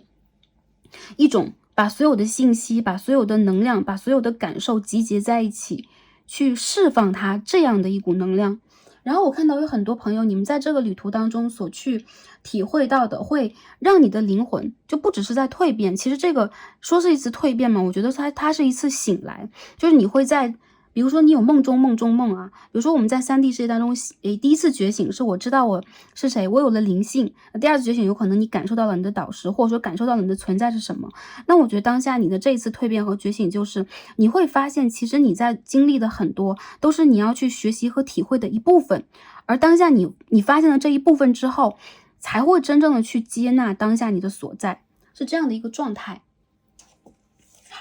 那下面呢，我们一起来开始啊，用我们的这个 tarot 来看一下大家要做的突破是什么。我觉得第3副牌不知道有没有解释的很清楚，但是我觉得如果是第3副牌的朋友，你们的能量，你们会非常明确的去拿到这个信号。还有些朋友啊，你们其实是有很强烈疗愈能量的人，比如说你们对于医学，对于比如说精油啊，对于很多元素，比如说是化学元素也好，还是生命当中的一些食物元素、色彩元素、声音元素也好，你们都有去集合它，让它去疗愈的一种能力。还有一些朋友有可能你们天生就是那个医生和疗愈者来的，还有一些朋友你们其实也是一个导师，你们也是一个灵性的，就是说学习者和传递者。但同时我觉得你们在教和学的过程当中，现在再去丰富你们的经历，所以你们有可能要经历一些酸甜苦辣呀、人世甘苦啊。你们在丰富这个经历的过程当中，就会发现你的生命是很丰富的，不只是教和学，或者说单纯的再去治疗再去被治疗，你会看到很多很多你意想不到的能量出现。这一次你将会重新的去感受到这个生命的多样性给你带来的一种丰富给你带来的一种，哪怕一开始你会有可能不喜欢，你有可能再去跳跃式的去接受这些信息，但是你有可能也会在这个旅途当中得到一些意想不到的收获。当你醒来时好，下面我们看一下第一张牌什么 King of Wands， 我们要做的突破是什么？第二张飞出来了呀。Knight of Pentacles， 金币的侍从，不对，金币的骑士sorry， 金币骑士牌。我们继续看一下 Fold of Wands，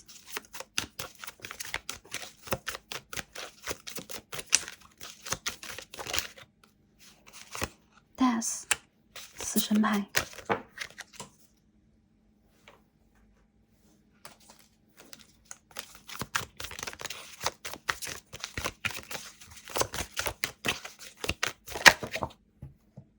，Six of Wands in reverse， 逆位的圣杯6号权杖6号其实这张牌的这牌的朋友，我感觉到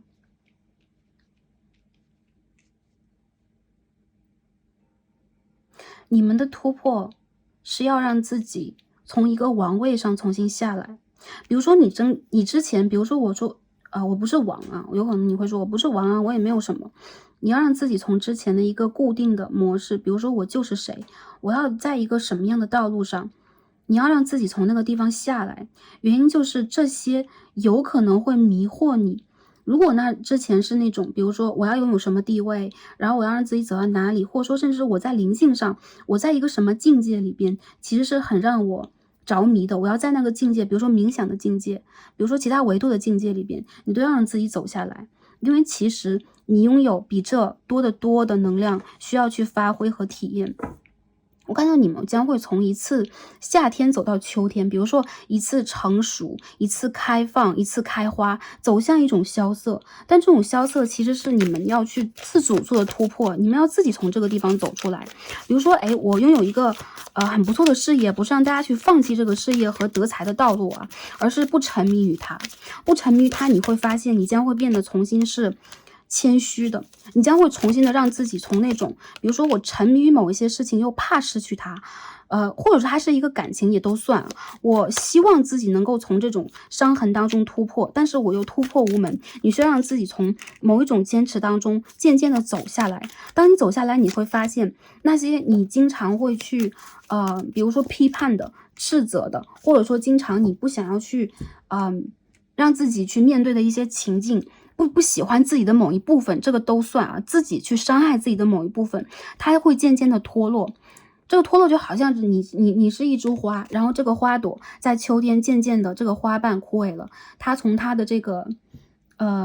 枝干上脱落下来啊。我们所谓的就在佛学上好像有根性脱落这个词，但它不完全是你的根性在脱落。我认为这只是你根性的一部分，或者说你小小的一个习性，你的一个性格，你的一个固执的一部分，它会脱落，它会长出一个全新的枝芽。在下一个春天。所以很多朋友，我觉得属于你们的突破其实并不容易，是你们要去放下和放弃你的某一种固执。甚至如果你之前一直拥有什么，然后它有可能在当下处在一种稳定阶段，或者说你需要去在这个过程里边，比如说我已经拥有这一件事情，或我再去极力的去促成某一件事情，事业上的、财富上的、情感上的，你需要将这种执着先放下。执着放下并不代表你不要它了，你要去抛弃这些东西，或者说抛弃你的梦想，抛弃你正在去祈祷和期待的，但是不要过于执着于这一件事情，因为你的生命非常丰富，你的海洋万紫千红，有非常多不同的色彩，你要看到这些色彩以外，你依旧可以拥有的。你甚至可以让自己去要更多，而不是只执着于某一件事情，因为过于执着这个荣誉、这个金钱的机会、这个情感和这个情，包括这个连结，你都会让自己感觉到你拥有它的当下马上就空掉了，马上你就会对于这件事情不再有爱，甚至你会迷茫。为了让自己从这个循环往复的状态里边走出来，有可能这是一个循环，比如说我很想得到一个工作，然后这个 offer 来了，我突然就呆了，然后下一个方向，比如说我突然要去创业，或者说我要去达成一个项目，好不容易我达成了，有可能花了蛮久的时间，或者说我有很多的斗争等等，达成了，你反而会让自己伤痕累累，也会觉得那一个阶段是空的。感情也是一样，努力吸引一个感情，散发自己的魅力，开花然后让自己去吸引到这个人。OK， 你具有这个魅力，我觉得其实第三副组牌的朋友，当你需要拥有什么的时候，命运往往会给你什么，因为你要体验的并不是拥有和，比如说我去追逐它那个过程，你要去体验的是拥有它之后，然后呢这件事情，所以它里边有一个很深的禅意，就是一切的拥有，你有可能都要去放下这种拥有给予你的那一种。比如说很灿烂的、很绽放的，或者说我再去期待它的过程里边那种状态。因为我们在没有拥有的时候，那种期待才是给我们最大助力的。我们在这种祈愿里边，我们在去追逐它的过程里边，永远都有最美好的、最强大的能量。但是我们拥有了之后呢？所以说第三副牌的朋友，不要让自己在没有拥有的时候，过于的紧张。也不要让自己在这个过程当中，我没有拥有的过程当中受到太多的伤害，因为这只是你灵魂的影射。还有就是不要让在这个过程当中困住你的事业，其实你拥有很多，而且你已经拥有了非常多，你也将会拥有更多，但是这些拥有到最后你都不会带走，你将带走的其实只是这个见闻觉知里边你的感受，每一个细小的感受，在这个过程当中你被针扎了一下，痛的。你再去读一个恐怖故事书，或者说一个悲剧故事，你在这个过程当中共情的和投射在你生命当中，我不想要这样，或我想要这样的等等，这些见闻觉知其实都会在某一个阶段让你感觉到快乐充实，或者说你是被簇拥的，但是在这之后你又会有一种凄凉和孤独感。我觉得这两张牌是中间的14号牌和这个 Four of Wands 其实两张牌是一样的，我们可以看到这个柱然后我看到很多朋友，其实你们是有就是说一些福报的，或者说你们是有幸运的能量的，你们是有这个福气的源头，幸福的源头的。这个源头里边，其实你在这个3D 世界当中想要去显化的东西，基本上你的指导灵、你的导师都会在你努力了一阵之后给予你。但同时我觉得这好像都不是你想要的，这不是你想要去的那个岸，这不是你想要去找到那种平衡的感觉。因为我觉得无论你是一个孤勇的英雄，你是一个发光的王后，你是一个拥有很多很多财富的贵族等等，其实你到最后都会发现，这个旅途里边你想要去寻找的是下一个 station， 下一个方向，下一个站点。我觉得其实在未来一个阶段，你的突破就是你可以继续拥有，你可以继续去疗愈，你可以继续去追逐许愿，然后努力的去学习工作，为了爱情我们去经营我们的人生等等，你都可以，而且你会成功。但是在这个过程当中，首先是你的突破是不要自伤，不要伤害自己，不要因为这一件事情困住你的一些事业。还有就是你拥有更多，如果你之前失去了，或者说你面临一些失去，也不要让自己就是困在这个失去的过程里边啊。这个 Eight of Cups 这是一个过往，然后这个圣杯的8号其实是一种情绪的丧失，是一种逃避，然后是一种追求过去的这样的一个能量。这边有一个 Death 死神牌，一些朋友如果你们失去了，比如说失去了一个重要的亲人，失去了我的宠物，失去了我的感情，我有可能分手，我有可能离开了之前的工作环境等等。如果你们在这样的一个阶段当中也一样，不要让这种挫败感困住自己，不要去追以前你拥有的东西，比如说我要重新的让自己辉煌一次，我要重新降临我的江山，因为我以前是国王皇后来的。不需要，你其实拥有你很广阔的一个旅途，那是你人生当中的花海，你要重新的走进去，而不是让自己在某一个花丛当中站在这个地方，永远都看着自己的影子。我觉得一部分的朋友，你们要超越的是一种自恋。其实自恋也在我们的这个词组当中好像是很负面的，就好像是我们在镜中欣赏我们的容貌啊，就是说喜爱我们自己过不去，其实并不是。自恋其实是我们人生的一个基础，我们作为3D 世界的人一定要欣赏和被自己所吸引，不然的话我们爆发不出来这样的能量。但是自恋也会困住我们的视觉，让我们只看到我们美好的部分，而无法欣赏到我们的另外一个部分，比如说我们的阴影面，我们的阴暗面。而我们的人生是无限广阔的，所以我觉得第3副牌的朋友，对大家来讲，你们要去突破的东西其实比前2组都难，因为你们的导师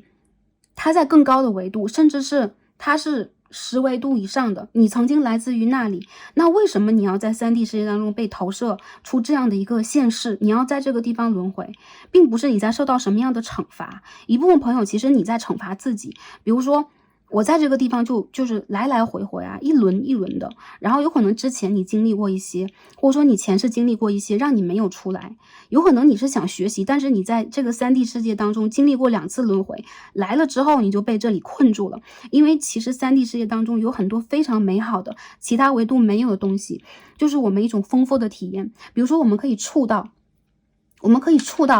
这个物体，我们可以触到这个水晶，而其实在更高的维度，物质是被打破了，所以我们享受不了这个色声香味啊，这些东西给予我们的一种丰盛感，给我们的一种立体的体验感。但有的时候我们会让自己进去，我觉得大家需要出来其实我这样讲有可能过于抽象，但是很多朋友我觉得你们一定理解。再者就是你们的灵性其实是还是一样你们一直是醒着的人你们其实并不是说我在这个地方就昏迷过去，或者说我找不到自己了，而是你们需要给自己一个出口。有可能你们之前需要去满足周围的人，我的生长环境，我的父母亲，社会包括我自己对于我荣誉感的一种认同，你有可能已经忽略了你心灵当中的一些进化。所以我觉得其实这个 healing 对待你们来讲是一种疗愈吗？你们身上其实有很多伤口，但是你们在忽略这些伤口，原因就在于其实只要你拥有荣誉，只要你拥有一种幸福，比如说我和这个人连接在一起，我当下很幸福，你就会去完全忽略到之前你所有的伤口。所以说其实你们是很单纯的人，你们是很单纯的灵魂，但是还是一样，你忽略的那个过程并不代表这件事情消失，这个伤口消失，你需要一个一个的将它去疗愈好，这个需要时间，但是这并不代表你们永远都走不出来，还是一样。当你发现了你拥有更强烈的一个远方，比如说我之前为情所困，我之前被一个人困住了很久，我被自己困住了很久，等等等等啊，你有可能会突然的发现，我并不想在这个地方再争一个所以然了，我不想让自己去证明自己了。甚至当一个感情，当一个事业，当一个金钱的问题变成一种自我证明，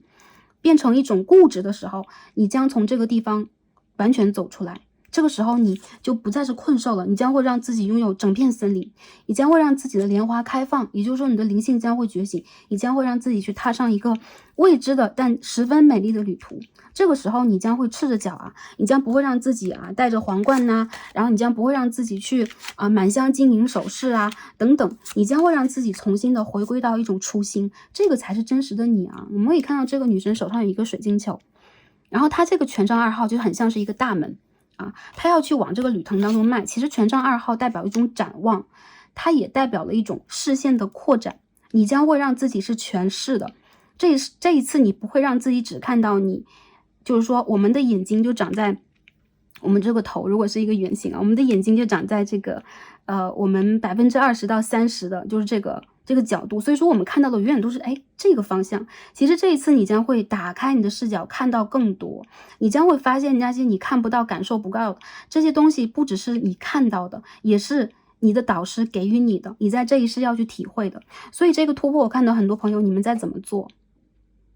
你们在未来这个阶段当中都在做这个突破。有些朋友2个月，有些朋友在年尾11月、12月，有些朋友就是突然的，就是不知道几天还是几个星期，你突然就会突破了。还有一些朋友有可能他会是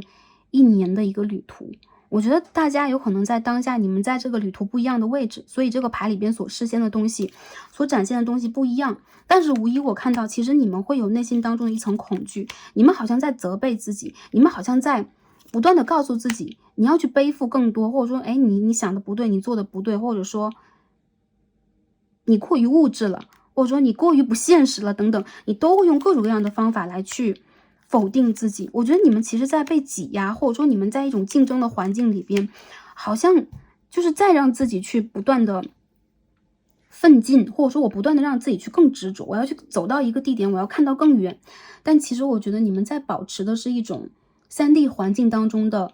一种生存能力和一种饥饿感，但这些其实并不是所有的你。其实你拥有很多创造能力，你有很多其他人或者说在3D 世界当中你有可能都用不到的能力，你需要将这些能力拿出来。而怎么拿出来，你不需要学习，因为这些能力你本身就有，你需要自己在这个梦境当中，这个课堂当中晃一个神，你将会发现其实有很多很多你的指导灵，爱着你的祖先，你之前的导师，你屡生屡世的导师，其实都在帮你晃一个神，你将会发现天使给了你很多讯息和讯号，而且你在被保护。这边是22号牌，最后一张牌。所以我觉得你的一个下课铃在打响，就是你的某一个课其实在渐渐的结束，而未来其实你的这个课间休息要到来了。这个过程里边你需要去收拾好你这一科的很多的考题、试卷、教科书，你要把另外的一个科目的用具拿出来，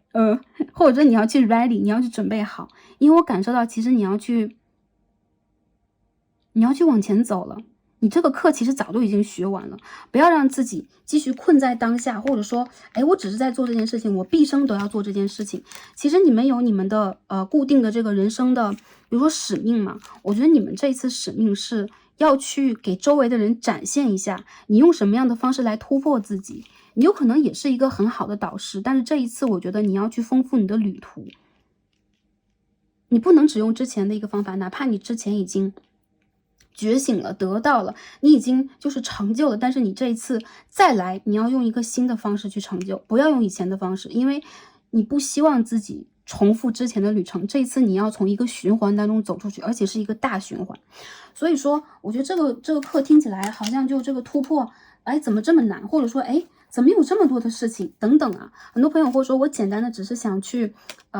拥有一份不错的工作，换一个环境，或者说我要找一个可以非常平稳的人去生活下去。你需要让自己的身心灵都健康，这些其实都是只是一个基础。如果你想要这些我觉得你们就是大声的去要就是跟第二组一样，你们就是让自己去往前走。一一的你们都会有，但是要面对的问题就是有了之后呢，其实你在内心里边对待这些东西都无法燃烧出一种热情，因为这个过程的经历才是你想要的。所以这是第3副组牌的朋友我看到的。好，最后看一下祖先和指导灵给予我们的指引和助力是什么。第一张牌看我们的这个灵魂和灵性当下的一个能量啊 ，trust。如果你们在经历这个旅途当中的一个离合，因为我们看到这个圆在分开，在聚合，在分开，而它的中间有一个轴心，是一个爱，是一个星星啊。OK， 是一个星。Trust， 宇宙在告诉你，你的3眼轮和喉轮、顶轮在打开，然后其实从你的顶轮再往下去给你共频的，你的导师在给你的，你的 master 在给你的是一个爱。所以你要去完全的相信你自己，在这个爱的旅途当中，无论你在哪一个层面，你在阴性面，你在阳性面，你是谁，你现在在做什么，你再去引领什么，你都要去相信，其实这个旅途当中你有一个中心点，你有一个轴心，你不是一个正在就是东飘西晃的这样的一个寻找自己方向的，或者说你不是只是带着一个翅膀你在到处飞行等等，你有一个中心点，那就是爱的中心点。其实我看到很多朋友，你们有可能一个阶段里边蛮注重某一件事情的，比如说我蛮注重我的事业，蛮注重某一份情感，蛮注重某一份欲望，然后你也为此所伤。但是我觉得你会不会为了伤而完全醒来？比如说你会离开这些，有一天你会，但是当下你需要让自己在这些伤当中用爱的方式先疗愈自己啊。先疗愈自己，先不要逃避，因为如果你逃避了，你就会重新回到这个 cycle， 这就是当下你在经历的。所以首先你要打开你自己，我觉得你先打开顶轮，不是心轮，你先打开你和宇宙的连接，和你的导师之间的连接，这个时候你将会共频到很多能量，帮你做一个清理。第3个牌的朋友，你们非常需要做净化，所以说你们有可能需要用这种，比如说蜡烛啊、熏香啊、水晶啊，用你们自己喜欢的方式去做一个身心灵疗愈啊，非常需要。有可能你们可以暂时的去走一个旅途，比如说你可以去做一个小型的旅行啊，然后你可以让自己去回归到你的故乡等等，都是一个好的方式，不要去囚禁自己、拘禁自己。第2张牌 Summer， OK，Bask in joy and light， 在爱和快乐、喜悦当中，让我们往前去探索喜悦以及爱。很多朋友，我觉得你们其实是我们看到蜜蜂能量啊，你们的人生需要点甜呢，你们需要让自己在这个辛苦劳作当中去集结出更多的甜。你们的果实其实是甜的，不是苦的果实，所以其实你们需要让自己还是一样圆形啊，你们其实是一个完整的圆。那有可能这一世也是你们要去经历的一个拼图了，这个拼图我觉得差不多你们要拼成了。有一些朋友，你们的果实将会出现在夏季，不管是南半球还是北半球的朋友，你们的夏季参考的话就是当下，如果是2月的话，那北半球的朋友，你们将会在半年之后吧，或一些朋友是1年之后，我感受到的话，你们将会让自己重新回到一种快乐状态，离开上一个 cycle， 你们将会很快的感受到一种圆满。然后你们的生活需要在这个灵性的里边体验到的是快乐，快乐是更高的频率啊，爱的频率和快乐的频率是更高的频率。不管你当下是让自己满足的，还是让自己去给予的，还是让自己去承受的等等一些正面能量也好，一些朋友你们在承受负面能量，比如说是消极的，比如说是恐惧怕失去的，你们需要在这个过程当中让自己多去体验到甜。如果你们觉得我现在就体验不到甜，吃点甜食，吃一些蜂蜜，这个可以帮助你们去疗愈，去打开你们的某一个脉轮。如果你们的健康状态允许的情况之下啊，吃些甜的。紧接着我看到一些朋友，你们的辛劳付出是会被会收获，但是其实我觉得你们暂时的收获还是一样啊，你们想要什么其实都可以收获，感情上也可以。一些朋友你们会体验到快乐，体验到比如说和你心爱之人在一起，再次心心相印连结的这个感情的快乐。但是我觉得这些东西在你这里有一种生灭，就是一阵子你的这个状况是非常好的，一阵子其实你又会收回所有，因为还是一样，有可能先去逃离这个阵营的人是你自己。所以我觉得其实对于你们来讲，你们当下有可能还是在重新的让自己去比如说努力的去经营，努力的去显化，然后努力的去拥有等等。但我觉得这个过程里边，你们还是要相信，你想要的都会拥有，但同时你就让自己在这个过程当中体验到一种真正的自在和快乐。如果你能够找到这种频率的话，你将会让自己维持在这种状态，而不是拥有了我又觉得我不想要，等等等等啊。还有些朋友就是我一直在去追，我一直都觉得我还没有拥有呢，那我一直在追。其实我觉得还是一样，你们想要的东西啊，无论是金钱啊、名利啊、情感啊，你们都会拥有。但是我觉得你们现在这种，比如说我拥有的事业，我要的是情感；我拥有的情感，我现在要的是个人的成就，等等等等，它永远都处在一种不饱和状态。为什么不饱和？因为你的内心小孩非常需要疗愈啊，也包括你的灵性。好，第3点，我们看一下这个宇宙给我们的这个显化卡牌啊，冥想的卡牌。我们说的是 Full Moon in Sagittarius， 射手的新月。所以很多朋友我感觉到啊，射手新月的时间点其实发生在双子月，就是6月夏季。所以一些朋友我感受到，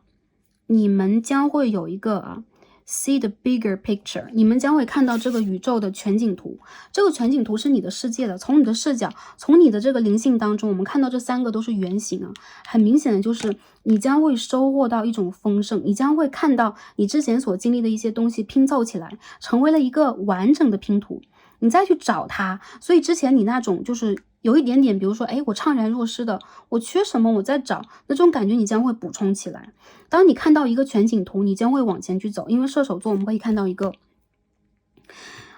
猎人啊，一个真正的射手在沙漠上，他有自己的目标和方向，也就是说你会找到一个新的方向，而且这一次你将会飞得更高，你的维度将会更打开，你的视野更打开。其实你拥有的东西就不只是简简单单的一些小的满足了，不是说你的欲望在扩张，而是你会让自己发现你这个旅途当中拥有的所有都在帮助你去做一个灵性的调整和提升。你也将会进一步的拥有更强烈的一个愿景和目标，你将会找到一个新的目标啊。还有一些朋友就是你将会不再去执着之前的一些没有达成的东西，这一次你将会相信你的新的直觉和灵感给予你的，因为你的直觉、你的灵感在打开之后，还是一样，你的导师、你的 master， 或者说你这个宗教体系当中、你这个灵性体系当中的这个最上层的不同的民族、不同的宗教朋友，你们都会拥有这样的一个导师级的人物，将会帮助你，给予你很多。所以我觉得对于你们来讲，如果你们现在是失落的，如果你们现在在等待，或者说重新的再去看你们的这一次旅途，你将会发现其实你的灵性一直都是完整的圆满的，没有缺的，没有缺角，没有破损。然后你再重新的去擦亮它，重新去看到这个闪闪发光的圆盘，在你的整个的灵性当中，在你的顶轮上在放光啊。星座上来讲，这副牌的朋友，你们有火象、土象比较强烈啊。摩羯座的朋友也会出现，然后就在突破你们的这个土星回归期的朋友，突破土星的朋友将在这个牌当中出现。还有一些朋友，你们双子、射手对宫的，很多朋友会在这一组当中，但是没有关系。我觉得其实这个牌已经给大家很多关于未来的预示啊，关于你们当下再去学习的东西等等都存在。所以我觉得在这个牌当中看到了，你们无论是在事业上，在你们个人的成就上，你们会有非常扎实的一笔，而且你们的学习在告诉你们，你们内心当中无论是现在是脆弱的、柔软的，还是你们在寻找归属感的，还是你们在打破之前的一个循环的，你将会都走出去，以及都去学会更大的一个课题啊！这个课题最高级就是爱，好吧 ？OK， 那今天第3副组牌朋友，我们所有的卡牌也分析到这里了，很感恩跟大家今天连接，也祝福大家在未来的一个阶段是开心、平安和幸福的，也找到我们打开未来大门的这把钥匙啊！我觉得其实大家你们的这个功课做的稍微有一点辛苦，但是收获非常非常的大，所以宇宙在这里边祝福大家，然后也希望在未来的一个阶段，然后 Starcy 跟大家一起努力去突破我们目前的一些课题和一些我们要去学习的部分，然后希望可以陪伴和帮助到大家，祝福大家一切都好，也感恩跟大家今天的连接和共同的学习，让我们下一期再见吧，拜拜。